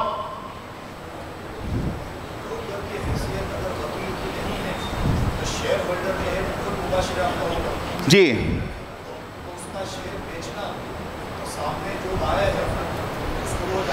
देखिए, ब्रोकर को ब्रोकर अंग्रेजी में कहा जाता है, शरअन उसको वकील नहीं कहेंगे, इसलिए कि ब्रोकर जो चार्जेस ले रहा है, आपको जो प्लेटफॉर्म प्रोवाइड कर रहा है ना, उसकी चार्जेस ले रहा है। जी जी, जानता नहीं है। जी, कैसे सही होगी? मिसाल के तौर पर मैंने मोबाइल उठा के व्हाट्सएप से, क्या है, फ्लिपकार्ट से एक चीज़ मंगाई, मैं नहीं जानता, वो मुझे नहीं जानता, क्या बै मुनाकिद नहीं होगी? कंपनी के डिटेल्स इसमें भी तो आ जाते हैं, शॉप के डिटेल्स आते हैं, इनफिरादी तौर से मालूम होना ज़रूरी नहीं है। किसी दूसरे बंदे को बेच रहा हूं, लेकिन वही सामान, उसकी कैफियत तो मालूम है। हाँ, मबी मुतय्यन है। मुश्तरी का मजहूल होना बै के लिए जिहालत का कोई सबब नहीं है। कहाँ कर देती है? तालिब व मतलूब की जिहालत। मिसाल के तौर पर मैं यहाँ बैठा हूँ, अमेरिका में एक बेचने वाला है, वो मुझे नहीं जानता, क्या मैं ऑनलाइन उससे खरीदारी नहीं कर सकता? भाई फोन नंबर तो यहां पर भी मिल जाएंगे। मिसाल के तौर पर एक आदमी ने ऑप्शन किया कि भाई मुझे 10 शेयर चाहिए, आपने भेजा, आप उसके डिटेल्स निकलवाना चाहे तो निकलवा सकते हैं, जैसे ऑनलाइन में आप कह रहे हैं, आसानी से आपको मुहैया हो जाएंगे। क्यों नहीं हासिल हो सकती? आप सिस्टम में जाएं, उसके जाके तहकीक करें। क्यों मौलाना? हासिल हो सकती नहीं हो सकती? डेफिनेटली हो सकती है। हमको पूरा लिस्ट देता है। यहां पर ब्रोकर को अंग्रेजी के हिसाब से ब्रोकर कहा जाता है, वरना वो जो फीस लेता है वो अपने सॉफ्टवेयर की फीस ले रहा है कि आप मेरे प्लेटफॉर्म से आप सामान खरीद रहे हैं, लिहाजा मैं उसकी फीस लूंगा। इसको हम वकील नहीं मानेंगे। वकील अगर मान लिए इससे फसाद भी होगा, बगैर हमारी मर्जी के बेच देगा तो बै मुनक़िद हो जाएगी, जिसकी वजह से बहुत बड़ा फसाद का दरवाज़ा खुल जाएगा। और बहुत अच्छा सवाल किया माशाअल्लाह, और ऐसी बहस होनी चाहिए, तभी तो वाज़े होगी बात। जी हजरत।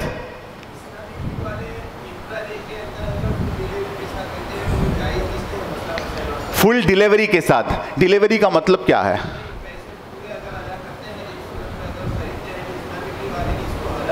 इस्लामिकली वाले ने हलाल लिखा है, वो किस बेसिस पर लिखा है, क्यों लिखा है, हम नहीं जानते।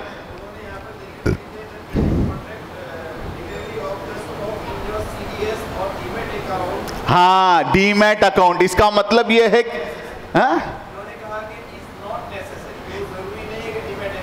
जी, तो फिर पूरा पैसा देके ले ले तो फिर ये हो जाएगा। लेकिन हमारे उलमाए देवबंद की राय ये नहीं है, हमारे उलमाए देवबंद की राय ये नहीं है।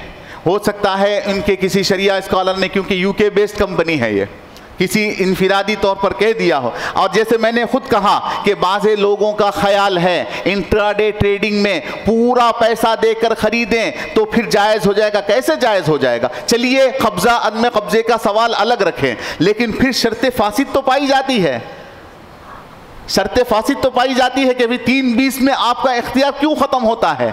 बहैसियत मालिक के आपको कुल्ली इख्तियार होना चाहिए बेचने का और ना बेचने का।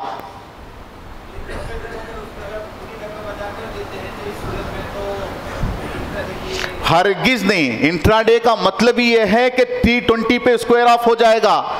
कहाँ है? हरगिज नहीं होगा।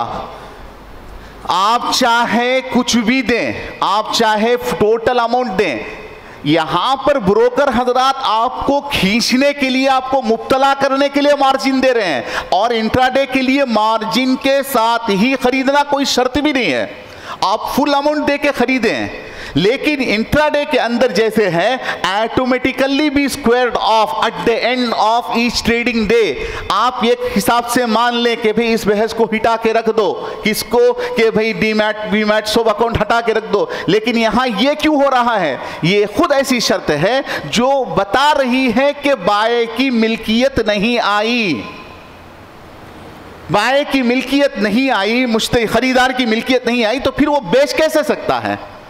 अच्छी बात, मान लिया मिल्कियत आ गई तो उसको इख्तियार होना चाहिए कि जब चाहे बेचे, या ऑटोमेटिकली क्यों बिक जाता है?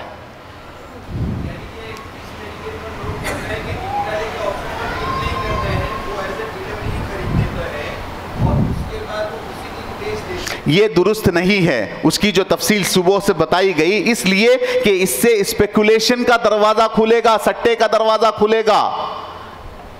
इसीलिए इस्तेहसानन नहीं, जरूरतन नहीं, क्या शरअन मुमानात है। इस्तेहसानन क्या मतलब है? कि भाई बच जाएं। मैं तो एक एक्स्ट्रा बात कह रहा हूं, जो सारी सुबह में बहस हुई, और इस सिलसिले में हम हमारे अकल के बजाय अकाबिरीन की राय पर एतमाद करने में ही आफियत है।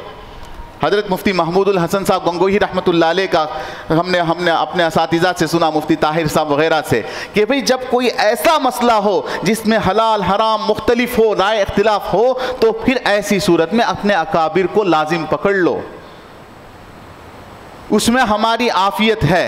और दूसरी चीज़, एक चीज़ है, एक आलिम कह रहा है हलाल, एक आलिम कह रहा है हराम।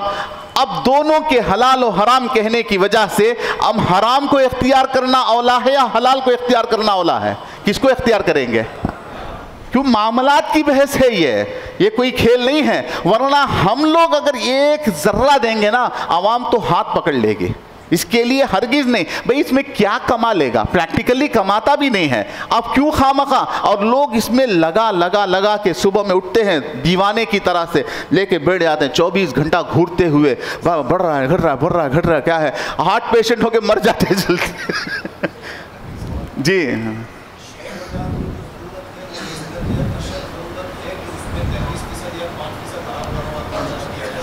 शेयर बाजार की अशद ज़रूरत नहीं है, राइज है, राइज है, तो इसलिए उलमा ने लिखा है।